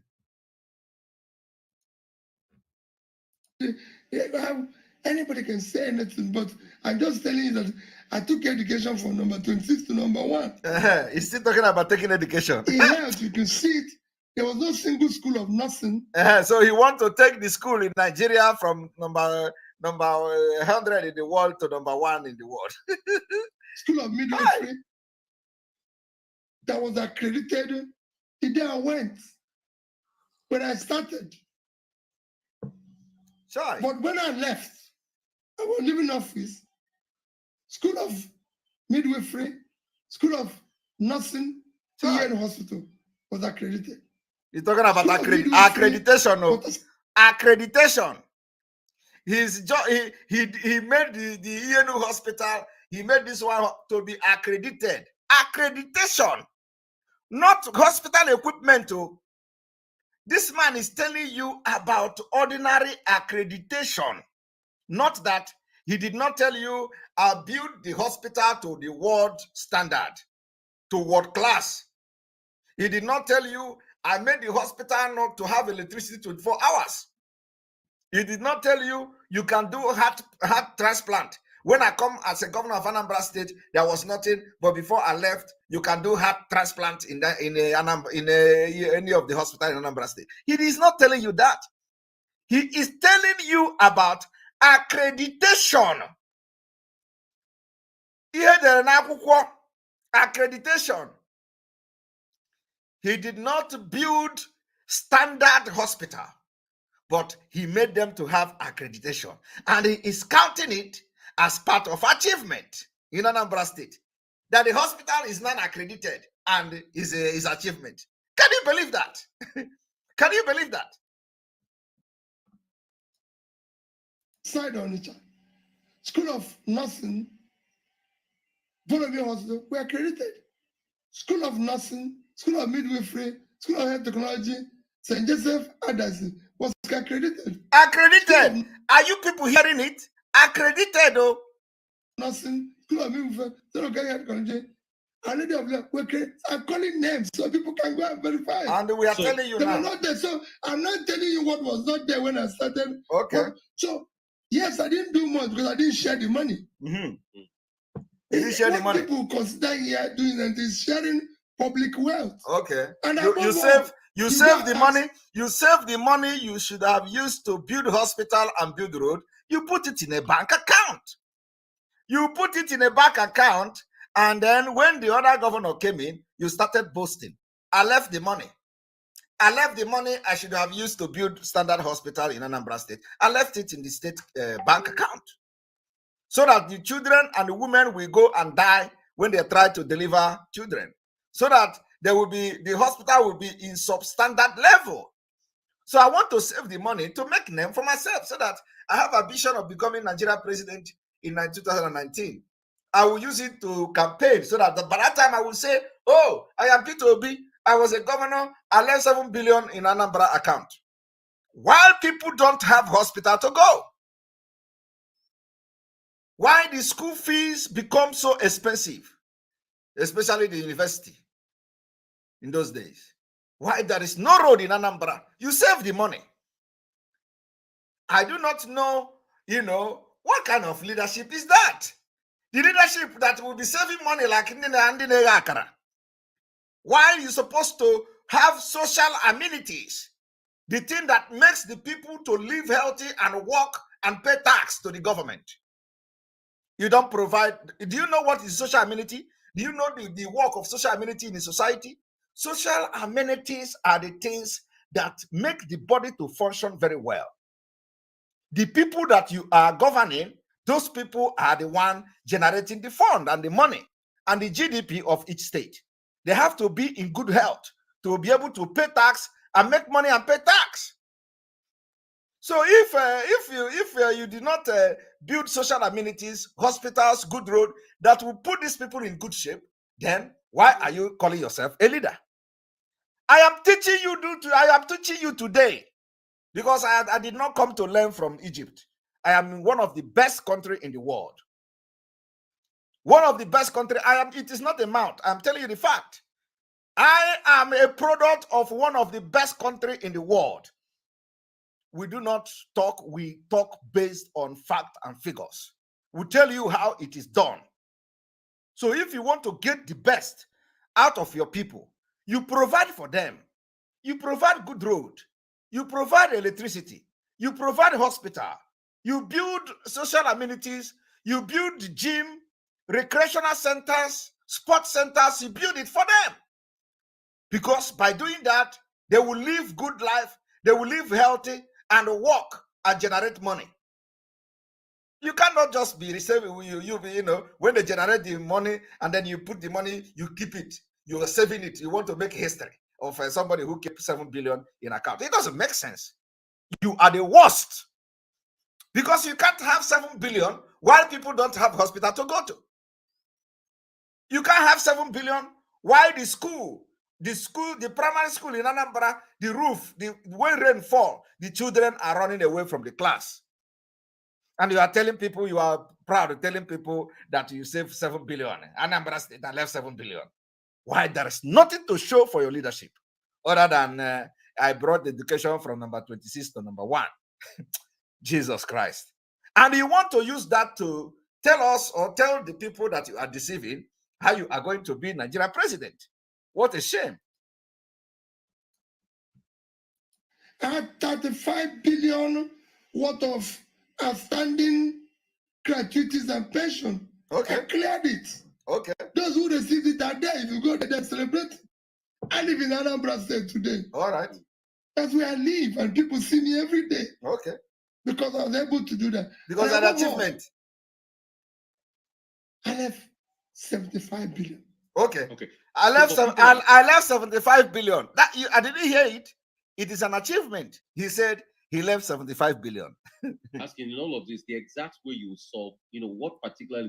And the one thing about this whole thing is that the journalists know that Obi is not making any sense.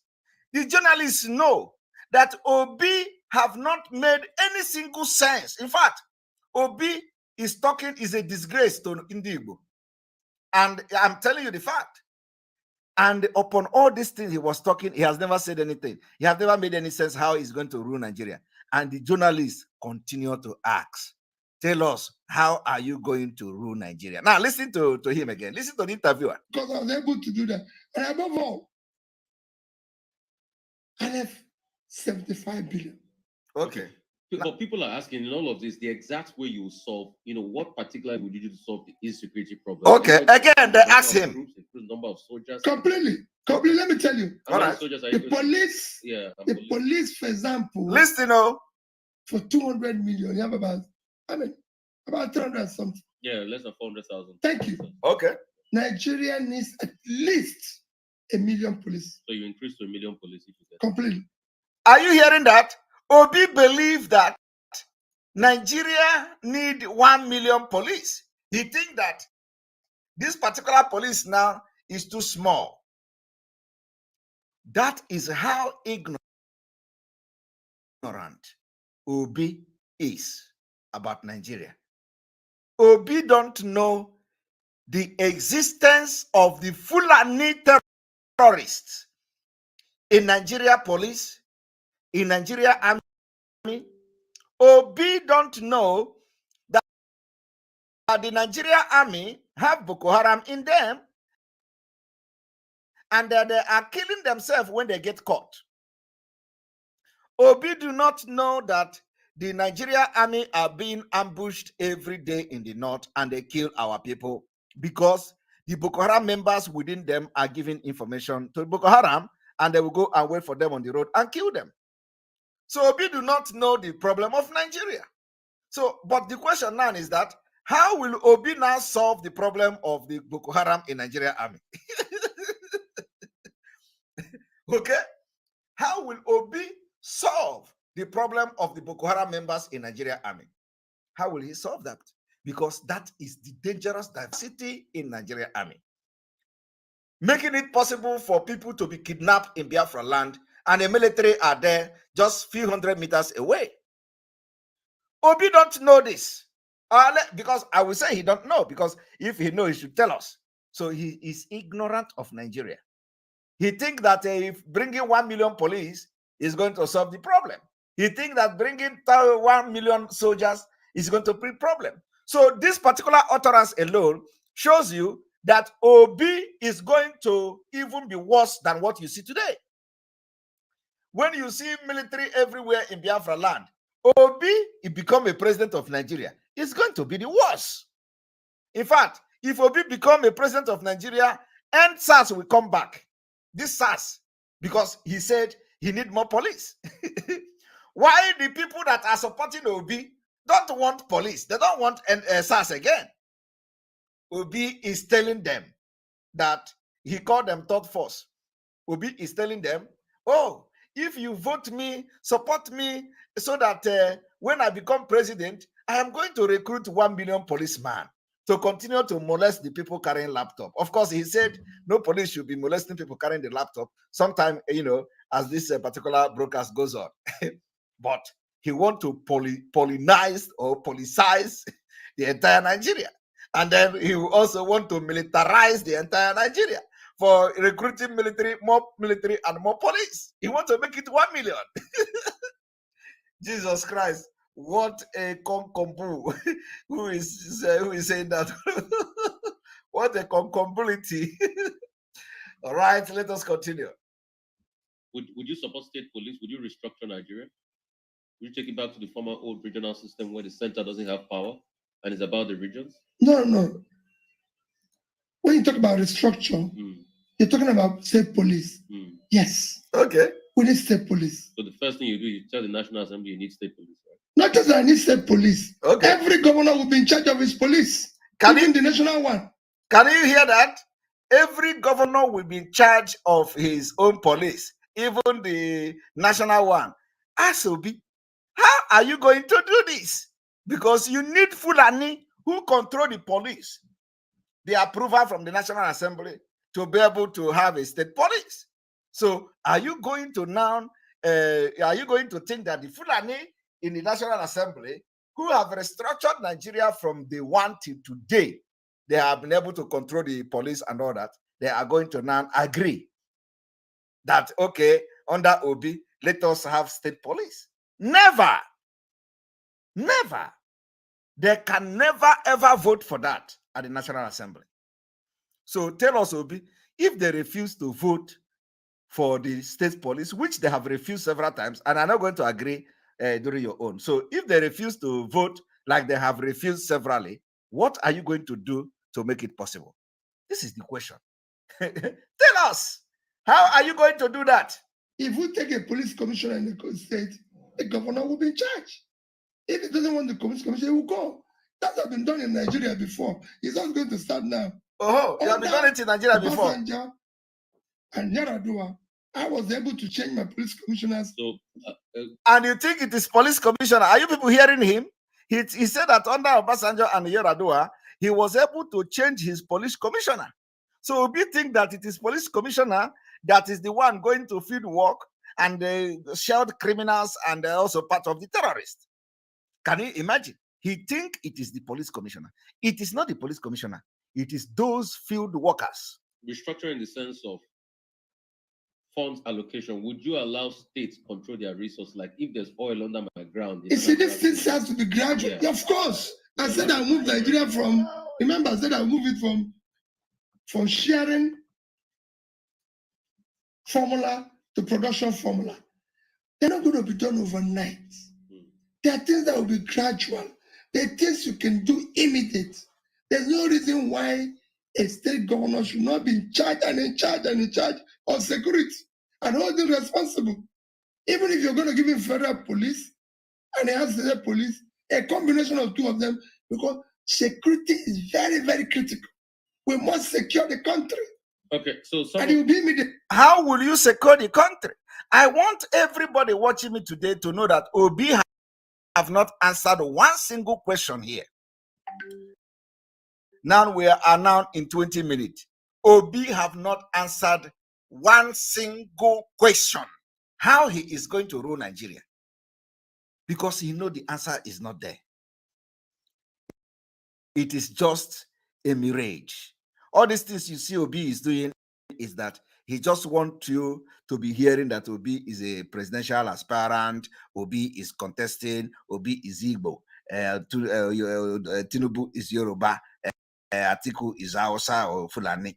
This is the only thing Obi wants you to know.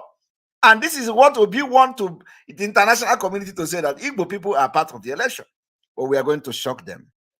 Because I'm streaming live on Rufai Oseni and on Voice of the People 90.3, YouTube and on Facebook. We're all streaming live. You know, a lot of people keep saying this talk that, hey, Peter Obi used state finance to do his family business.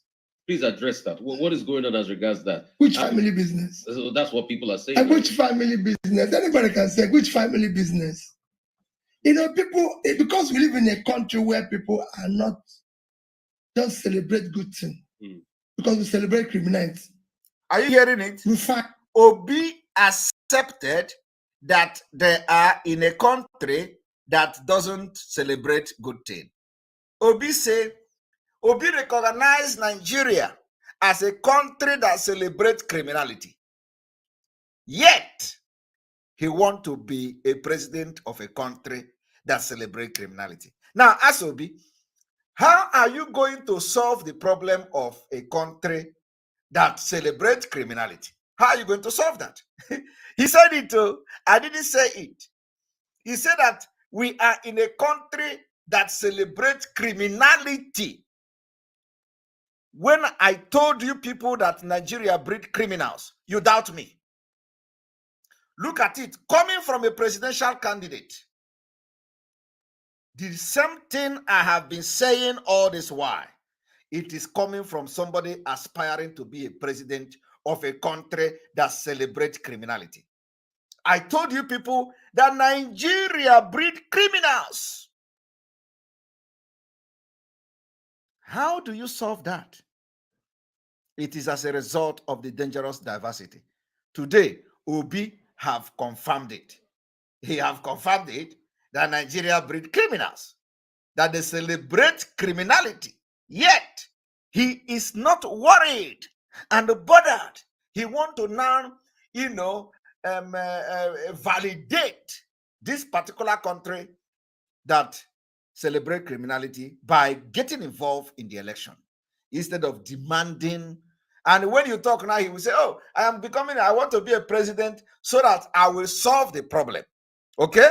That is what he's going to tell you, right?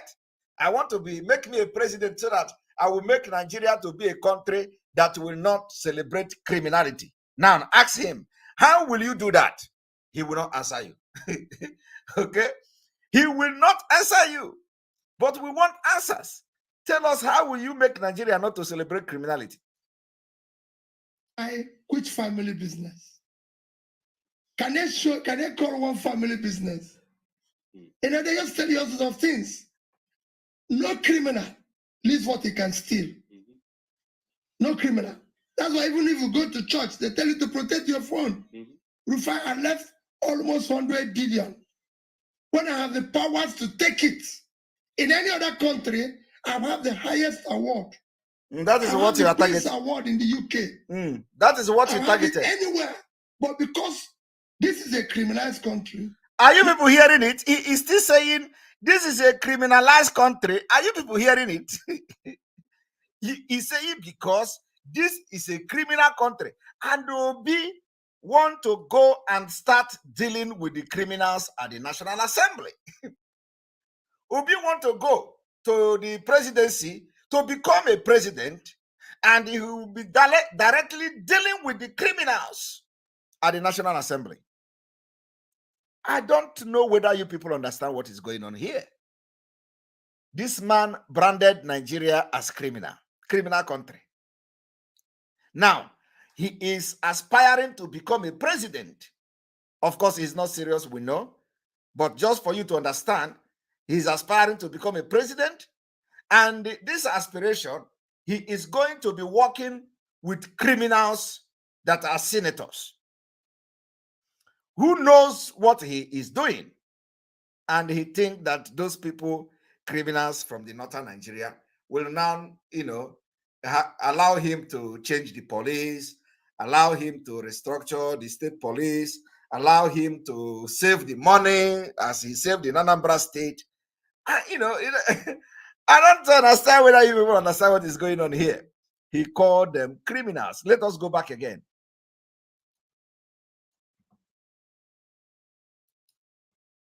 They tell you to protect your phone. Rufai, I left almost 100 billion.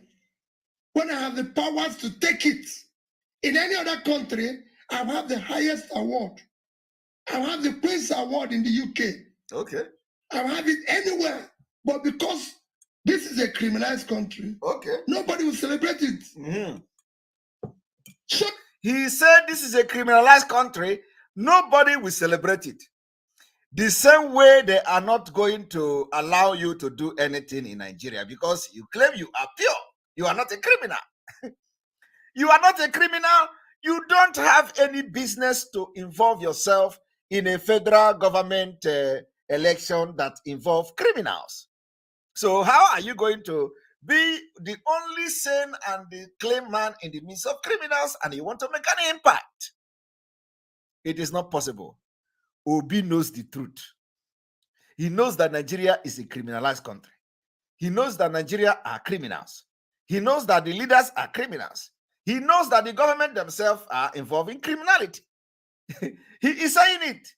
I didn't say it yet. He wants to deceive you that he wants to be a president.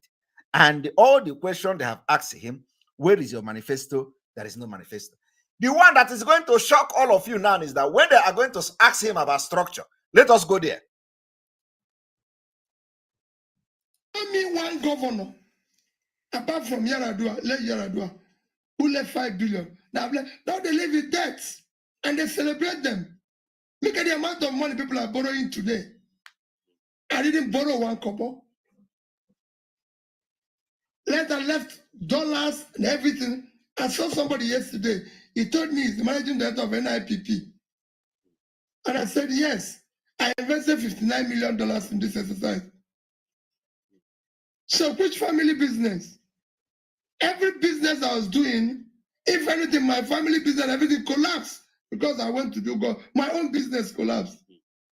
Where was I? Before I became governor, I was chairman of Fidelity Bank. I was director in Ghana Express Bank. I was the director in 3 banks. And I'm there by virtue of my investment.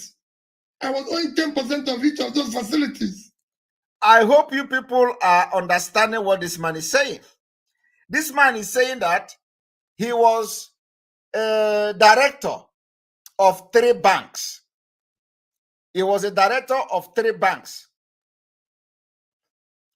And he became director of these 3 banks because of his investment, not because he is qualified to be a director of the bank.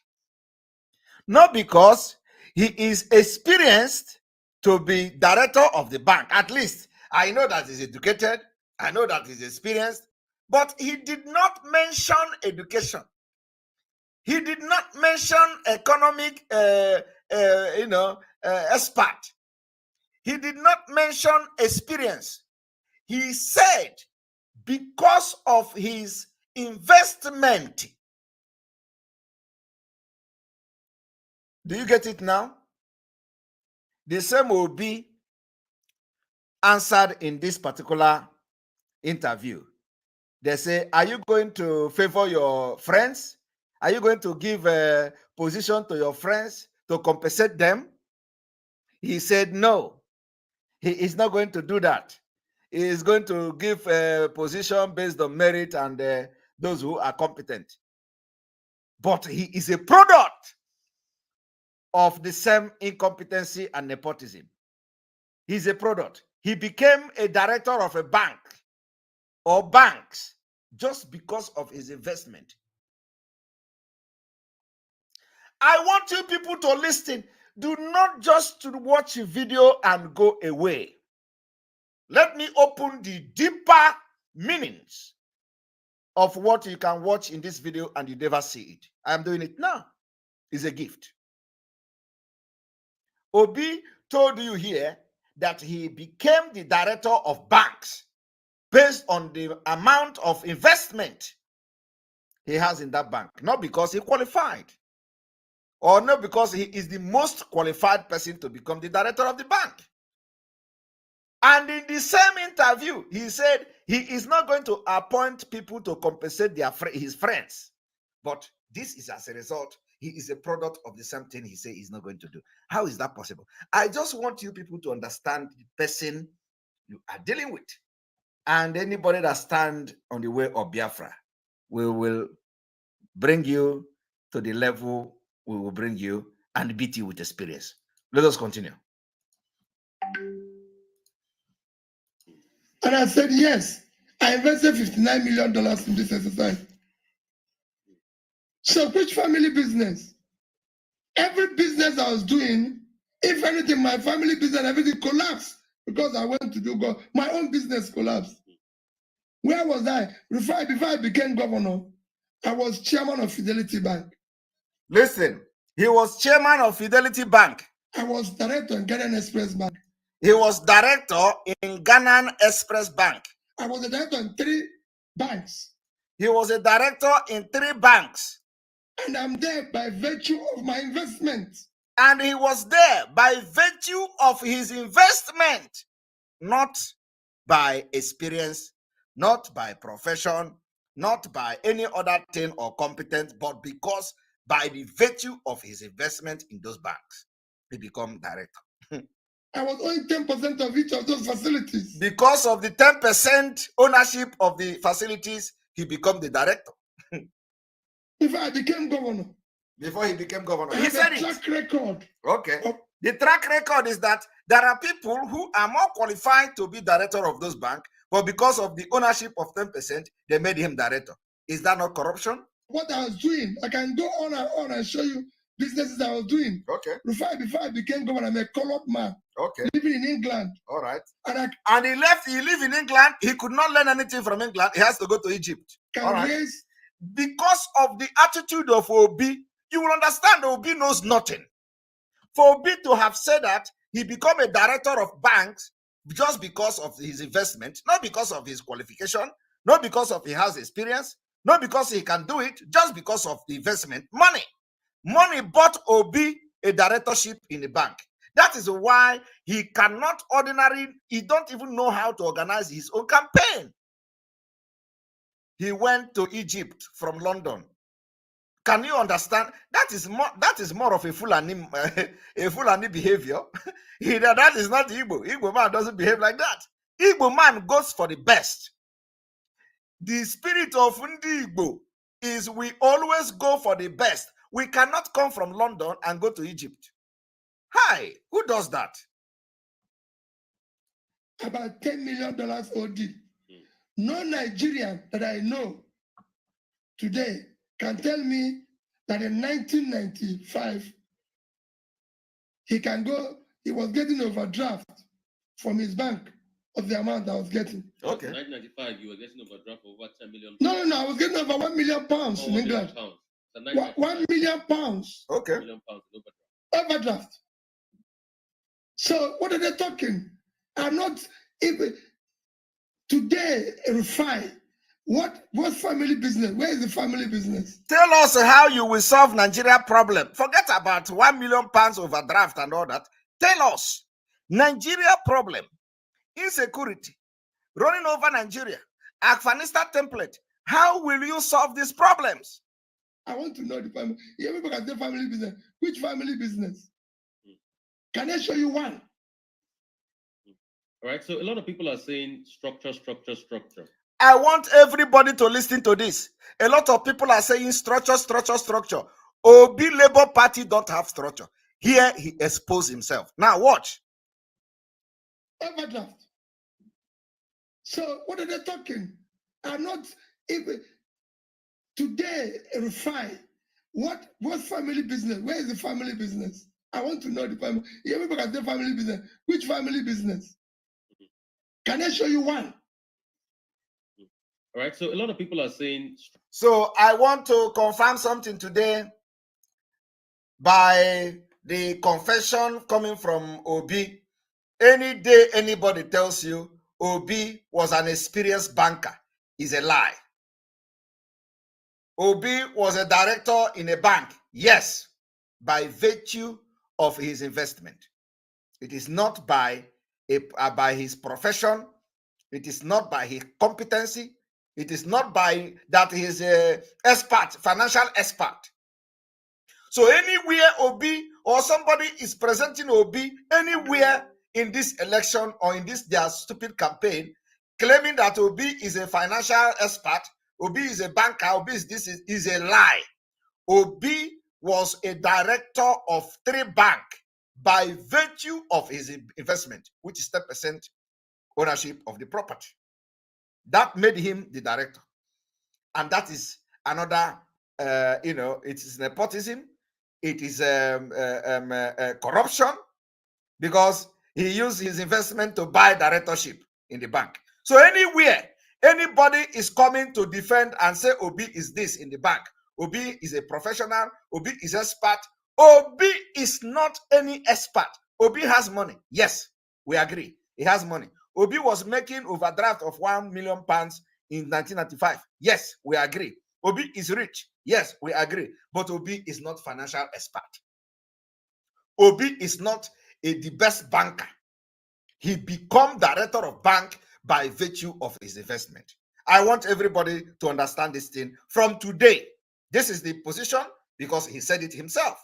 Let us continue. Structure. Obi doesn't have structure. He doesn't have structure like grassroots party. Take for example, look at the elections yesterday in Ekiti. Vote buying everywhere because they say, okay, some people have structure and the likes. That you don't have structure, that you just have a lot of people, a bunch of people that love you so much on Twitter and the likes. What are you doing as regards that? I have structure. What's the structure? Listen. That's why I'm mobilizing all Nigerians. Did you hear that? He said he has structure, and that is why he is mobilizing all Nigerians. The structure of Obi in Labour Party is the mobilization of all Nigerians. Chai. All those idiots, you are supporting Obi. Obi don't have structure anywhere. And you that have one leg in Nigeria and one leg in Biafra, you are his structure. I told you people that, okay, let me allow it to roll because, we don't do cut and join. We analyze completely. Some people have structure and the likes. That you don't have structure, that you just have a lot of people, a bunch of people that love you so much on Twitter and the likes. What are you doing as regards that? I have structure. What's the structure? That's why I'm mobilizing all Nigerians. Those people who are being paid money to vote, okay, are only doing one thing. They're committing suicide. Okay. This For is the me, structure. the structure I have today is we have 100-something million naira living in poverty. You hear that? He said that for him. For those of you who are defending Obi, that Obi have structure, Obi is telling you that for him, his own structure are the over 150 million people living under poverty or living in poverty. That is his structure. Jesus Christ. When they tell you that you have been scammed, the only reason this man is in this movement is just for Biafra. It is just for this Biafra movement to distract what we are doing. Nothing else. We are telling you people you don't want to agree.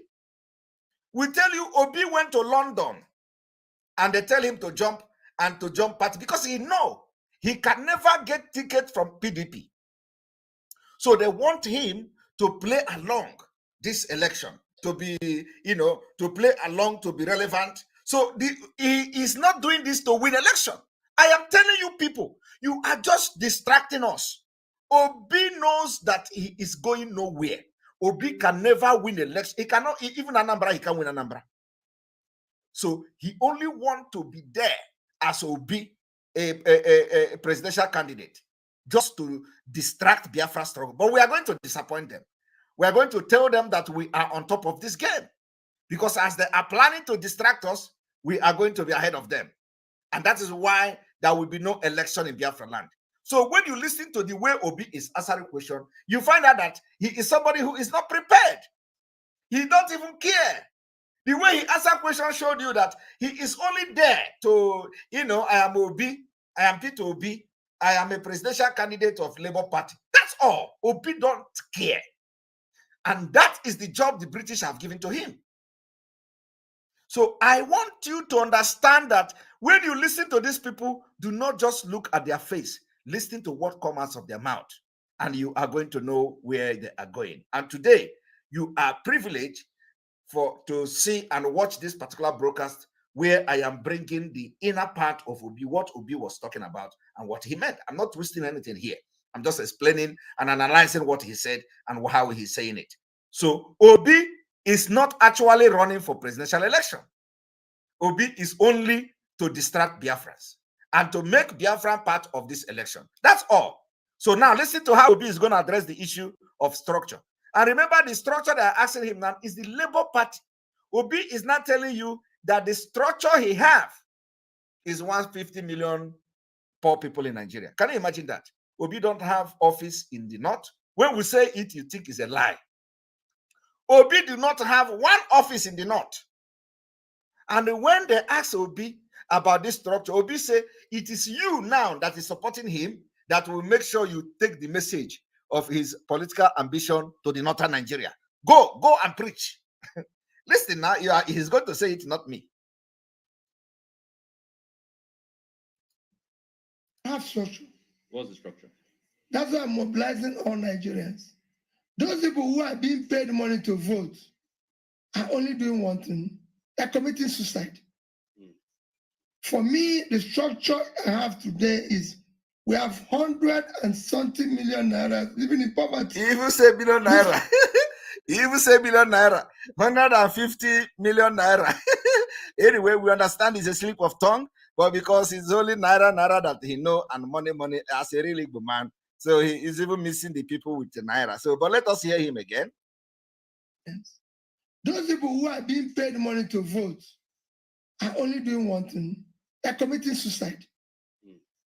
For me, the structure I have today is we have 100-something million naira living in poverty. Million naira. For me, the structure I have today is we have 100-something million naira living in poverty. For me, the structure I have today is we have 100-something million naira living in poverty. 100-something million naira living in poverty. 100-something million naira living in poverty. That is to show you how unserious he is. Obi is not serious.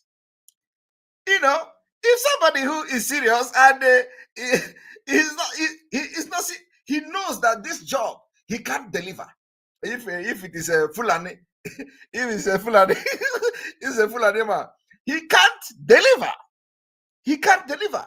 The worst job you can take in this life is to fight against Biafra. I am telling you. The worst job you can take is to fight against Biafra, because you are going to disgrace yourself. So Obi is Obi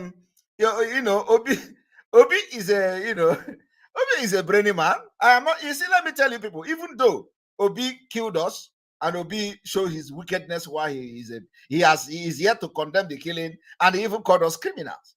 But I just want to show you how Nigeria can turn people, one of our best, how Nigeria can turn them to be misbehaving and misyanning in a public and a live broadcast like this. It is what Nigeria can do. When you want to talk about Nigeria, you become a confused man.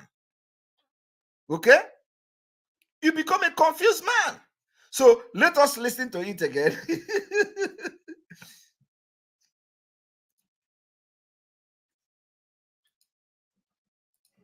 For me, the structure I have today is we have 100-something million naira living in poverty. For me, the structure I have today is we have 100-something million naira living in poverty. Yes. Those people who are being paid money to vote are only doing one thing. They're committing suicide. For me, the structure I have today is we have 100-something million naira living in poverty. For me, the structure I have today is we have 100-something million naira living in poverty. And let me reiterate again and say it that Obi have shown how unserious he is and how he is not even fighting to become a president, and how he have been stressed out because he is doing this thing, under duress. This particular campaign Obi is doing and is under duress. He is not himself. The structure is whether do you want to continue living in poverty or do you want to save your life? The structure is those unemployed youths. Are you hearing it? Labor don't have structure. The structure are the unemployed youth that are being arrested every day. Even that they are being arrested every day. You are Obi structure. For owning a laptop. For owning a laptop, you are Obi structure. If you are arrested tomorrow for owning a laptop, you have become Obi structure. When other countries are giving their people laptop, okay, you want to continue in this circumstance. Okay. Those people who are being owed pension and gratuity, okay, and are coming every 4 years to give you 10,000, 5,000. Do you want to continue like that? Okay. Or do you want your gratuity and pension paid as and when due?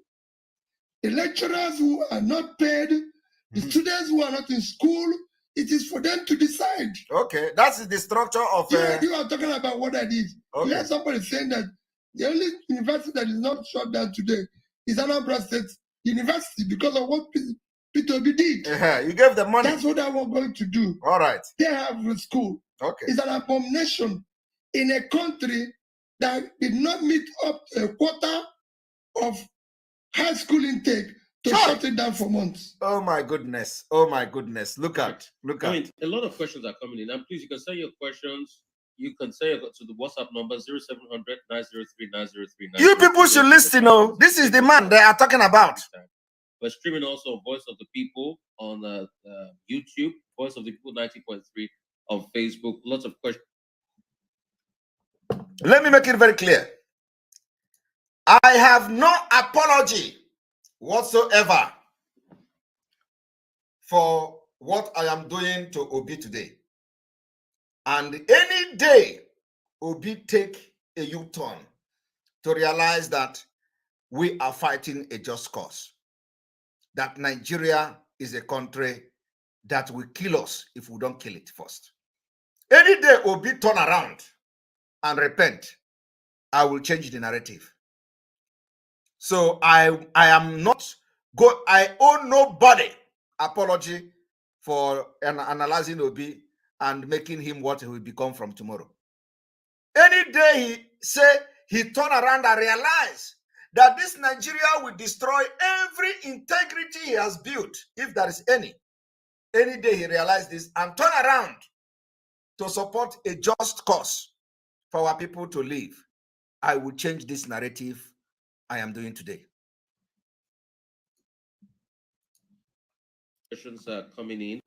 A lot of people are asking, about the candidacy of Peter Obi, vis-a-vis the political structures in Nigeria today. They say, this is the first time with Labour Party. In fact, I had Showore here last week, and Showore was saying things like, last election, Labour Party got 5,000 votes. Now, what would change with this time around? What will you say as regards that? Okay. And take, for example, people like a Ebonyi State Governor, Dave Umahi, that said they will not vote for you in Ebonyi State. And people like Fadam Bakar that say because you don't give them money, that you can't become president. Anyways, come out to apologize for that. No, let me tell you. I don't want to, for me, Fadam Bakar is an ordained priest of God. And as a priest, he remains my priest. And I will always respect and show my allegiance to the church. And whatever he says, I take it because he's my father. He's my father in faith. And I respect him any day. And he's my brother. We're very close. That's my own decision. And whenever he says something wrong, I pray over it. If he says something right, I pray over it. So mine is prayers. And whatever he does, I love him.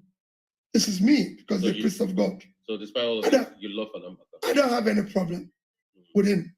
Whatever he says, I put it in prayers. If he says, I'm not going to be voted because I don't have money, my prayers is, may God make these people who are collecting money to vote to see reason why they should not do so. That's prayers. In fact, if I had traveled when he said that, if I was there, I would tell him, since you're seeing this, pray for me to overcome it. Because actually, that's what I tell to every pastor. I meet pastors every day who tell me, Peter, this is going to happen. I said, since you've seen it, let's pray that it doesn't happen. That's one. Two, I don't want to make comment about other presidential candidates. But they are making about you. A lot of them are making about for me. Thank you very much, C. Ugomba, for that. Everything is prayer. You can imagine somebody who wants to fix Nigeria. When he said, Farabaka should pray over it. When he should go and start applying common sense to advice people are giving him, other pastors are giving him, he is telling them to pray over it. So when Boko Haram will come and attack Aso Rock, he will tell, he gather all the pastors, come and pray, and let the Holy Spirit cover Aso Rock with net and bulletproof. Chai, Arumbel. It's just social media buzz. I'm not in business of my business is to say this is what I will do, and then judge me from where I was heard before. Of all the people who are contesting today, nobody, like I say categorically, comes with my background. Okay, background from Anambra State. I'm a businessman. Okay. A trader who started business small and built a business. I've been in the corporate world. I've been around. I've been governor. They have passed through the same trajectory. Let them show their record and say, we've trusted you with this. We find the problem in Nigeria is management of our resources. These people have all been entrusted with the resource management. It is not resource management, P2B. Problem of Nigeria is no longer resource management. The problem of Nigeria now is we are struggling to survive, to be alive. It is those who stay alive that will talk about resource management. So how are you going to make Nigerians to be alive and talk about the resource control or resource management? How are you going to secure the life of the people in Benue State? How are you going to secure the life of the people in Southern Kaduna? How are you going to secure the life of people in Borno? How are you going to secure the lives of people in Biafra land? Do the what land in a war? How are you going to secure the life of the people? They manage it. So it's not for you to come and say, oh, you're a gentleman, you're a nice man, you're a kind man, and everything. But you were entrusted with public resource. What did you do with it? That's all. Tell us how you manage it, and then we can entrust you with more. Especially now we don't have anything. We need a manager of resources who can deal with these issues and be able to pull our country out of the brink. You don't go when you have a financial and economic crisis. You go and hire a musician or hire a nice man. No, this is not time to hire people who are gentle. What is the problem of the country? You have millions of people who don't know where the next meal will come from. So it's not time to say Peter Obi is a nice man, Peter Obi is charitable, he's somebody who gives. Yeah, they say you're stingy. That's another one they've been saying. No. Because I'm bringing everything to the fore, so you have to address all these issues. They say you're stingy. There's a talk about, they give shishi. Did you read what Bianca wrote? He made the reference. It's a true story. It's a true story. It is in paper. At least it is on social media. So where is your own manifesto? So that you can refer to us. Did you see my manifesto? I posted it on Bianca's wall. Did you see it? Bianca shared my manifesto. Let us go to Bianca and read your manifesto. You cannot read that. You can't make reference to your manifesto. We are making reference to the response of Bianca to your stinginess. I've given away more money than all these who give away money. What I don't do is that I have allergy for money being wrongly spent, public or private. I don't spend money carelessly. I spend it for what it is used. And people can see it. And it has nothing to do with anybody. It has to do with my own, even my family. Everybody knows. If you call my wife today, will tell you, Peter will not buy this. Peter will not do this. Peter will not do this. You know, I have a young man who traveled to Rwanda this morning. I was supposed to. This is the story of Obi. Every story of Obi is about how he saved money, how somebody want to pay for hotel, how he went to Abuja, they put him in 10,000 hotel, and he said no. Every story of Obi, you know, Obi don't know that Nigeria is bigger than all this nonsense he is talking about. Travel with him, but I had to cancel because of them. I had a travel this. He was going to travel today, and he said to me, "Oga, I booked your hotel in so and so place, but they said it's $1,500 a night." I said, "No way! How about you just paying to sleep? How can you do anything like that? Where are you staying?" He told me he's staying in a hotel where he's paying $250, $300. I said, "Is it not bed that they have?" They said, "Bed." I said, "So am I going to? So why will I pay 5 times more for the same thing you're going to sleep? Is it not the same?" And it's a good hotel. And so I don't. Money is meant to be used for something that is useful, not for any other thing. You read Bianca's thing, how I got to America.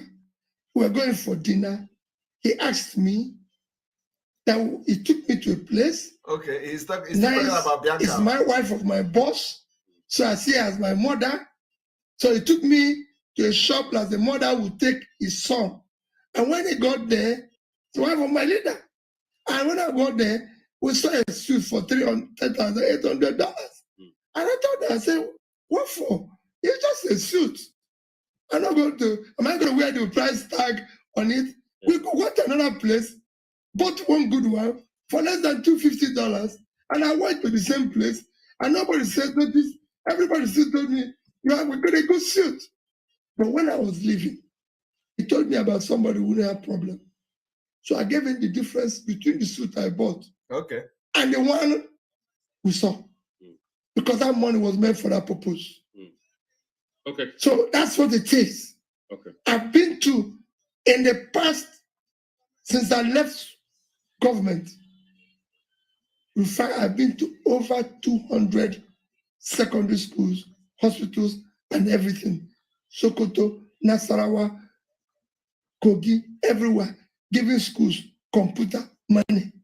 That's what it is meant for. Okay. Talking about schools. School is on strike. ASU is on strike. What would you do to end ASU strike permanently? I said it earlier. It shouldn't be. Let me tell you. They have agreement with 2009 with government. I never renegated on any agreement. If you must renegade, you negotiate it. If, for example, federal government agreed 2009, that was the same time I had the same issue, and we negotiated. They came to me and said, "This is the amount we need in our state university." I said, "No, I can't afford it. This is what I can pay." And we have been paying it gradually.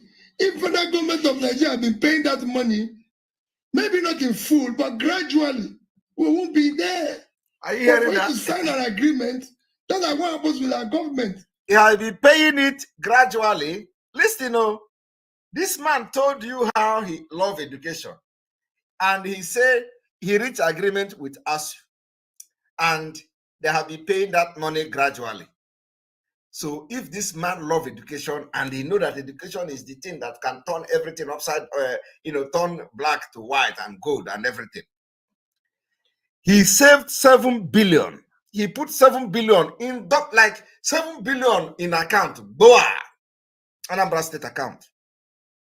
I don't know whether you people know how much the ASU is demanding. I don't know whether it is up to 7 billion.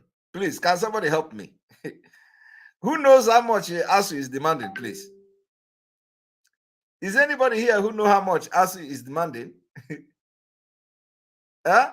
I want to know. I want to know, because I want you people to understand what we, to understand the reality on ground. It is not just coming to talk.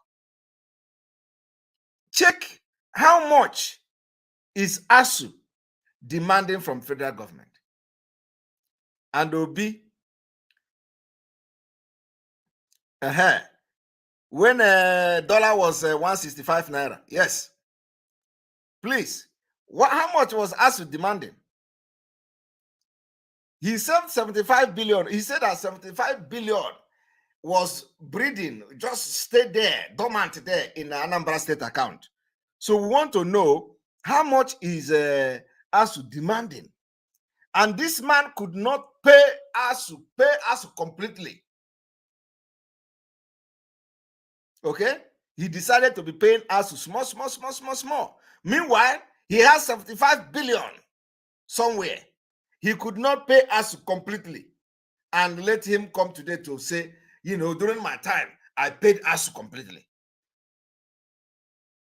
We want to know, I want you people to understand that Obi mission is to make me be talking like this. Focus on Obi, distracting the Biafra, drawing some of you, the ignorant one, that don't know what you are going to know today and what you have come to know today, to start shouting Obi. Let us give Obi a chance. Oh, Obi will bring Mazi Nnamdi Kanu out. Mazi Nnamdi Kanu is going to come out. Without Obi, who told you that Obi is the one that will bring him out? He is going to come out without Obi. And we are not going to have election in Biafra land. Because the only thing they are trying to do is to lure you into this election. So that tomorrow, when you talk, they will say, because they lost the election. So the agitation is not new, it's not genuine. The only thing they do is that anytime they lose the election, they will start making noise again. We cannot do that mistake again. This time around, it is real. This no election is real. If you think that we are joking, you are going to know. It's the only country government signs a contract with people and go away. I know a state where a governor bought a vehicle, that's the traditional rulers, got all the chieftaincy title, and he was waiting for those vehicles for over 4 or 5 years. Go and ask everybody from Innocent to Cross Carries to Globe Motors to everybody that bought vehicle from. I paid them up front. You've seen Innocent say it every day. Go and ask those that bought furniture from. Ask those that bought computer from. That's what government does. Government is a big spender. You pay people to support their businesses. No contractor, no supplier was owing the day I left office. Okay, what would you do about local government? The local governments are always sidelined by the governors and they take their money away from them. What would you do to ensure that the local governments are truly local and there to the people and they have funds to run? Fantastic. There's a law now which says their money should get to them. But also, as Steve mentioned, in talking about issue of structure, which we talk of federalism, it's only 2 federating units, federal and state.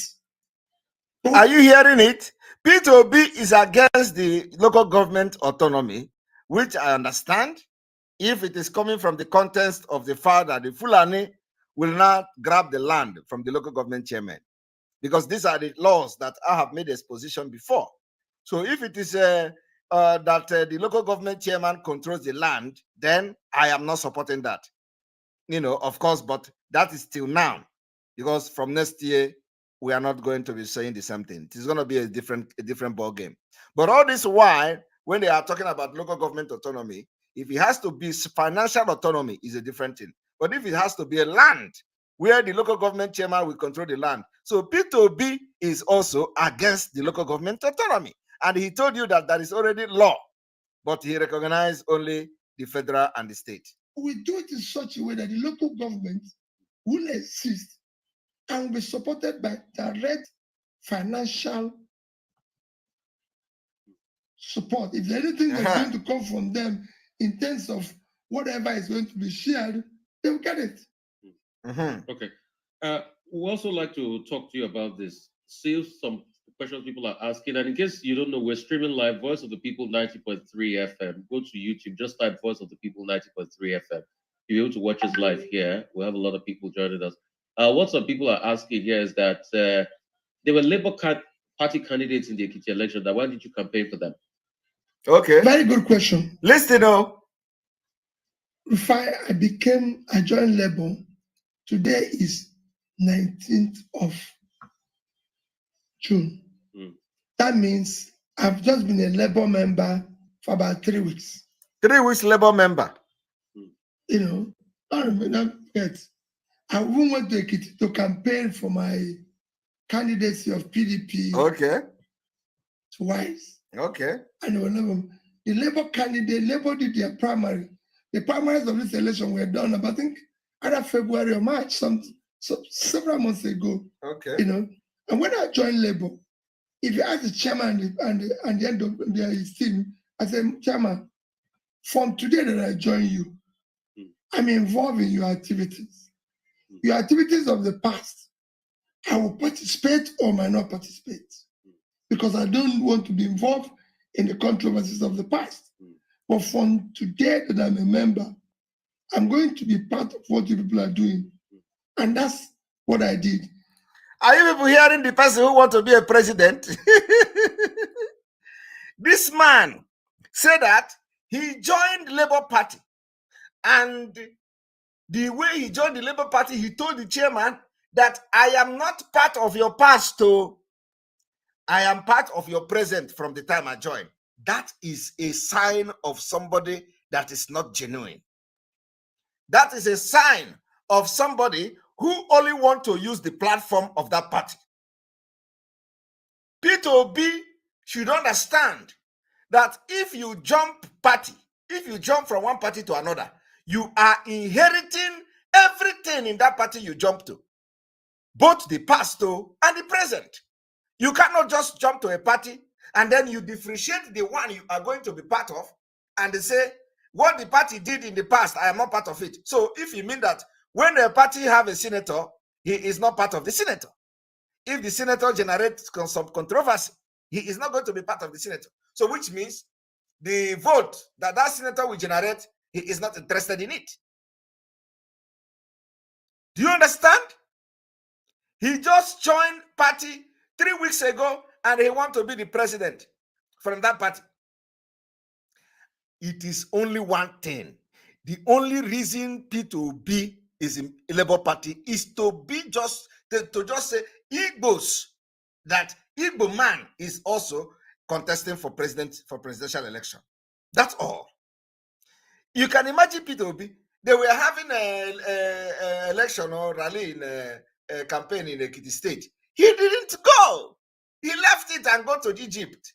And he is telling you now that the reason why he did not go to that particular one is because he don't want to be involved in the past. Before he joined the party, he wants to be part of the present. It is somebody that divide. Because those who were there in the Labour Party before him can never be happy. How can he come and say, I am only choosing the good one that is happening today? The problem of the past of the party, I will not be part of the solution. A sign of a failure. Peter Obi don't have structure in a Labour Party. You are going to listen to him yourself. Now, I'm just telling you. Unfortunately for me, though, the party chairman and the party leadership who are supposed to say, well, Mr. Obi, we're going to go to Ekiti for the final campaign. Didn't mention that to me. And quite frankly, you see, the party chairman did not even mention about the election to him. He didn't mention. This is the same way he's going to treat Nigeria. Thank you very much, Lord Michael. This is the same way he will treat Nigerians, abandoning the past if he be president. What a laughable character. Thank you very much. He will abandon the past and tell you, oh, you just selected me now, so I am not going to be part of your problem. The Fulanization of Nigeria, I'm not part of it. The Sharia law, I'm not part of it. Boko Haram did not start now, so deal with it. I'm going to continue to deal with the IPOB. I have, as I speak to you today, maybe I have, maybe I haven't met with the governorship candidates. Maybe, you see, he is not serious. He may not have met, I don't know whether I have a governor candidate to governor. I joined, we did our primary, and since then I've been running around trying to sort out a few things to be able to, all of us are working hard to stabilize the party for the future elections. Okay. This happens in every company, happens in every association. There's a time you're in the association, you're more focused on trying to get the association right for the future. You miss a few of the things that are.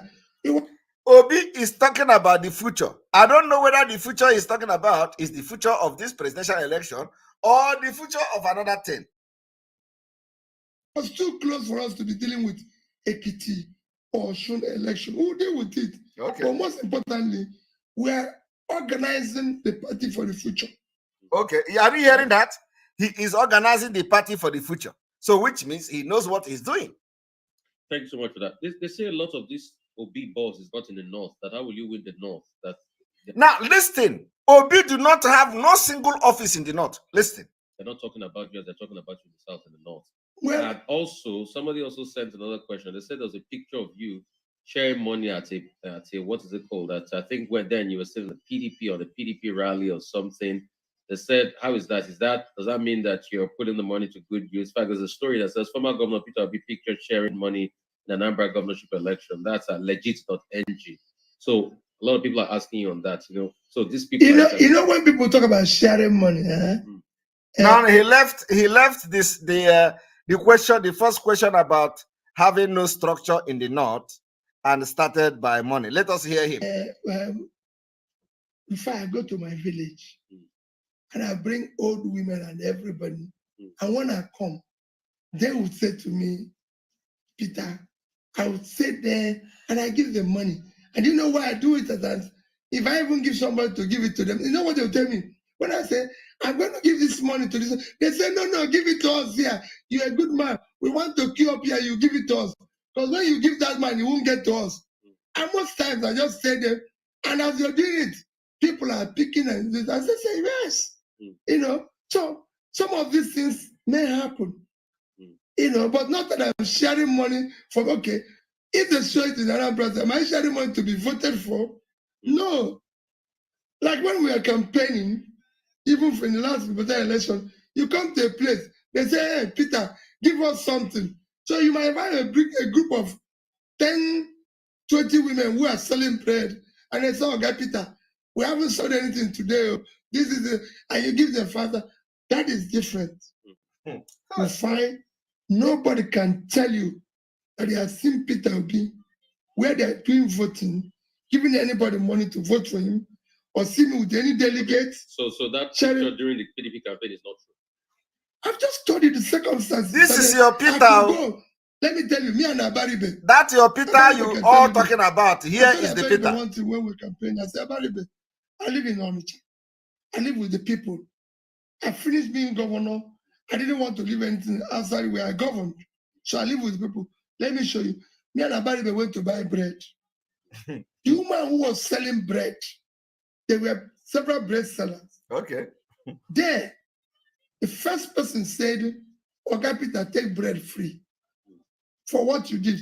And here is your Peter. How many bread do you have today? He told us a story. Okay. I used to take 10,000 naira, buy 40 bread at 250. You sell it at 200 naira, and he will make 2,000 for the day. And he has 4 children, so he will go back. But that today, due to the increase in everything, that is 10,000 naira now buys only about 20 bread, and you sell it 550. So you make 1,000, 1,002. And he was still able to give me one. From that is 10,000. From that is 1,000. To show you how Nigerians are, how good the poor Nigerians are. Yeah.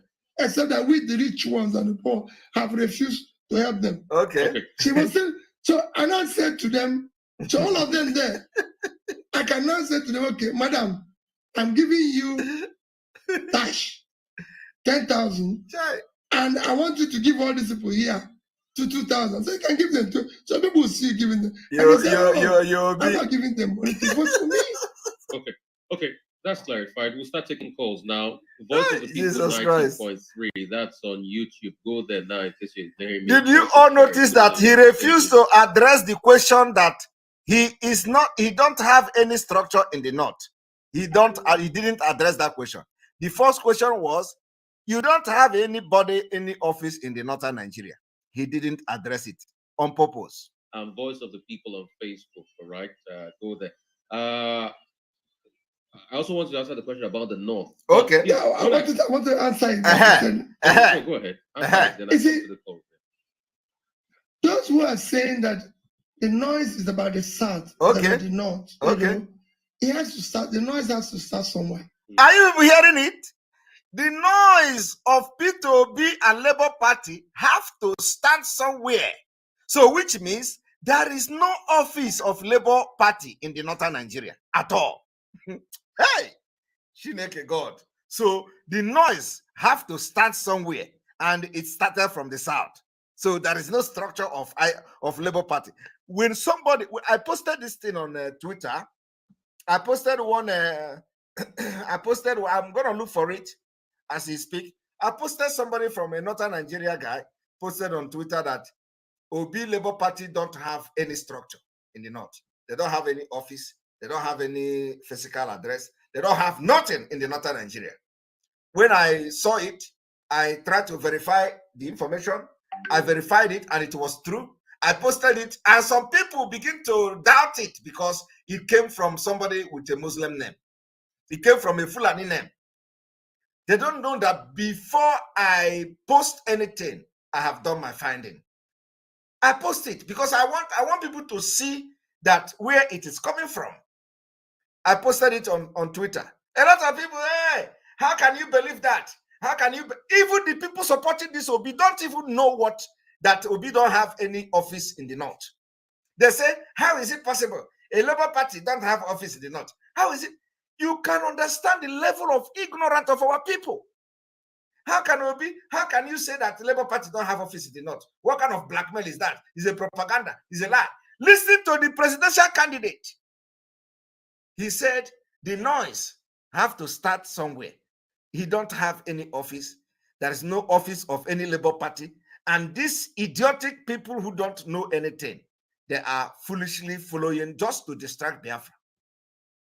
How can Obi don't have office in the north? I told you people that he can't even get 1% of vote. They say, oh, how can you say that the Labour Party don't have office in the north? This is the man now telling you that they don't have anything in the north, but you have to start somewhere. Hey, Jesus Christ. Listen to him. Oh, I didn't say it.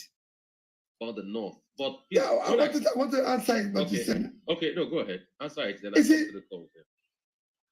Those who are saying that the noise is about the south, is about the north, it has to start, the noise has to start somewhere. Okay. The recognition has to start somewhere. Okay. We find nobody's recognized from everywhere at once. Okay. Are you hearing it? Those who play football that we celebrate, they start with the club somewhere.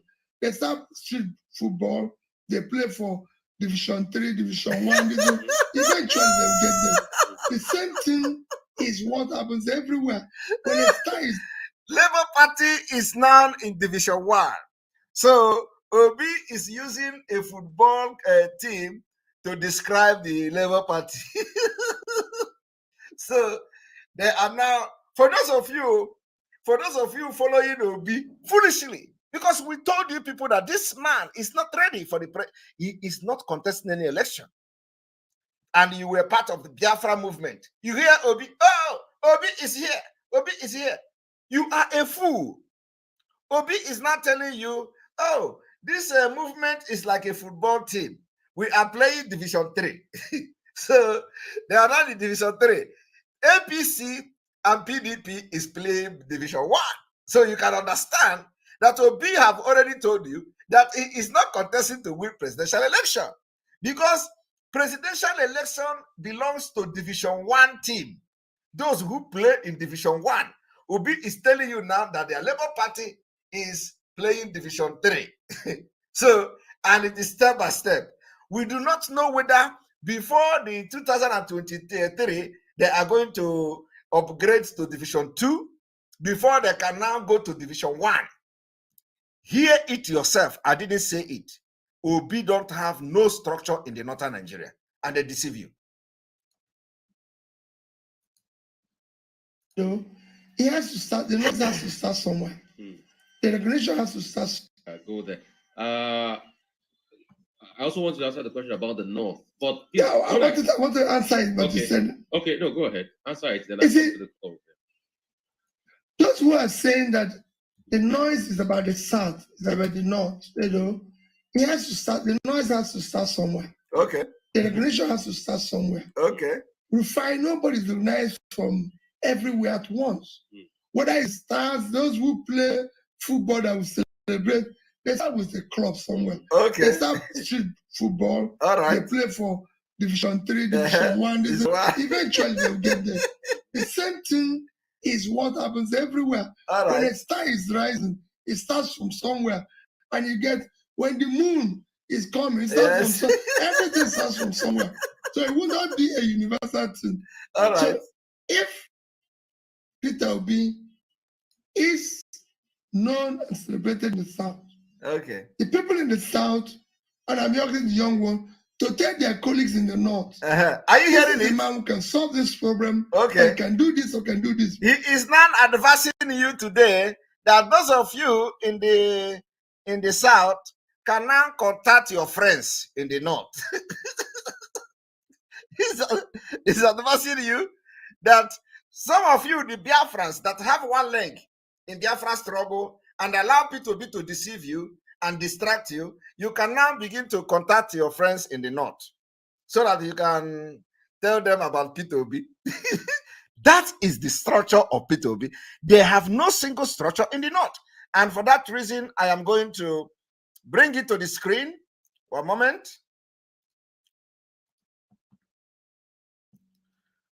I want you to look at what, because our own is when they do it, they show. This is the tweet of somebody called Bashir Ahmed that I shared on my wall. And this man say, did you know that Labour Party doesn't have an office in Kano? I want you to understand this. Did you know that Labour office did not have an office in Kano, a state with over 5 million registered voters? Not only that, the party doesn't have a single candidate in the whole 44 local government in the state. And the story is so very similar in at least 25 to 36 states and the FCT. When I posted this thing, the idiotic people, all these illiterates that are following Peter Obi without verifying, or all of them. When I share this particular tweet, they came because they don't know that I have already verified it myself. They came. Oh, how can you be saying that? How can you be saying that a Labour Party don't have a office in the North? How can you be saying that a Labour Party don't have structure in the North? Today, this thing this guy said here, have you confirmed it now from Peter Obi?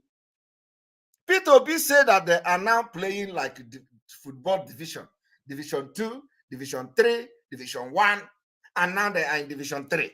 So it is step by step. And he is not telling you that is coming to my page to say, what kind of propaganda is this? Peter Obi is telling you now to pick up your phone and begin to call people in the North and let them have a structure. Build structure for him. Open office for him in the North. But I'm telling you that as far as this we are concerned, the factual and the fact available is that Peter Obi and Labour Party do not have office in Kano. The same thing to other states, 25 states of the northern Nigeria and the Middle Belt. They don't have office. And so, all this noise is just to distract you and to make it look as if Biafrans are divided. To make it look as if Biafrans are divided. Let me tell you, I don't have any personal issue with Peter Obi. If Biafra come today, Biafra is going to unite us. Any day, Peter Obi change and I realize that he is embarking on a journey that there is no road, and come back, we become brothers, and we are going to be united under Biafra. Anybody that I have attacked on social media, be you who, the only thing that will unite us is Biafra. The only thing that will make peace come between me and you is Biafra. Once Biafra come, we are under one country and we sort our differences. Until then, I will continue to expose you, and I will not even mince any word. On this note, I'm going to stop here, and we continue tomorrow on P2B Part 2. Tomorrow, we are going to finish until we get to where a Northern Accord P2B and ask about IPOB. That particular video you see where they have cut video and where P2B was addressing somebody who called from the Northern Nigeria, we are going to address this particular interview till that particular part where the person called. Thank you very much. P2B has been exposed, and today you know that everything he has been doing is a scam. P2B was sent to just be part of this particular presidential election to make it look as if Biafrans are also participating. So on this note, especially Ndi Igbo are also participating in the election, and we are going to disappoint them because we are 1,000 miles ahead of them.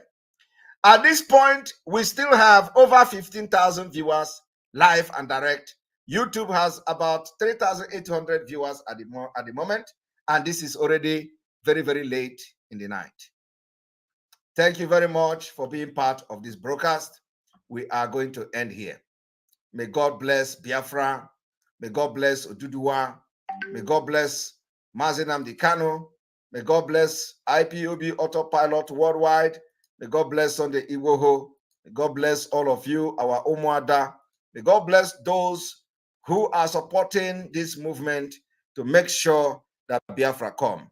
May God bless those who will be contributing to make sure that our land is secured.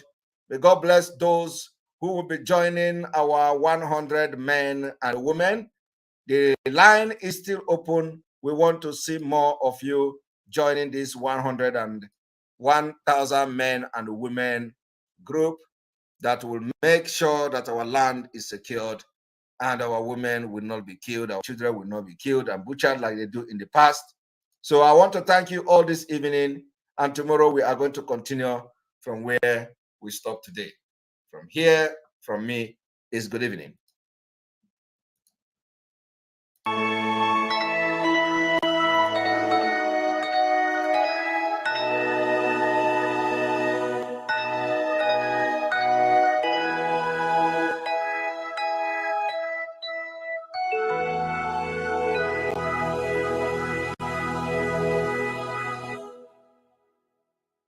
Land of the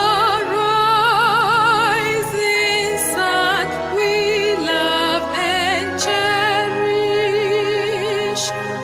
Beloved homeland of our brave heroes, we must defend our lives, or we shall perish. We shall protect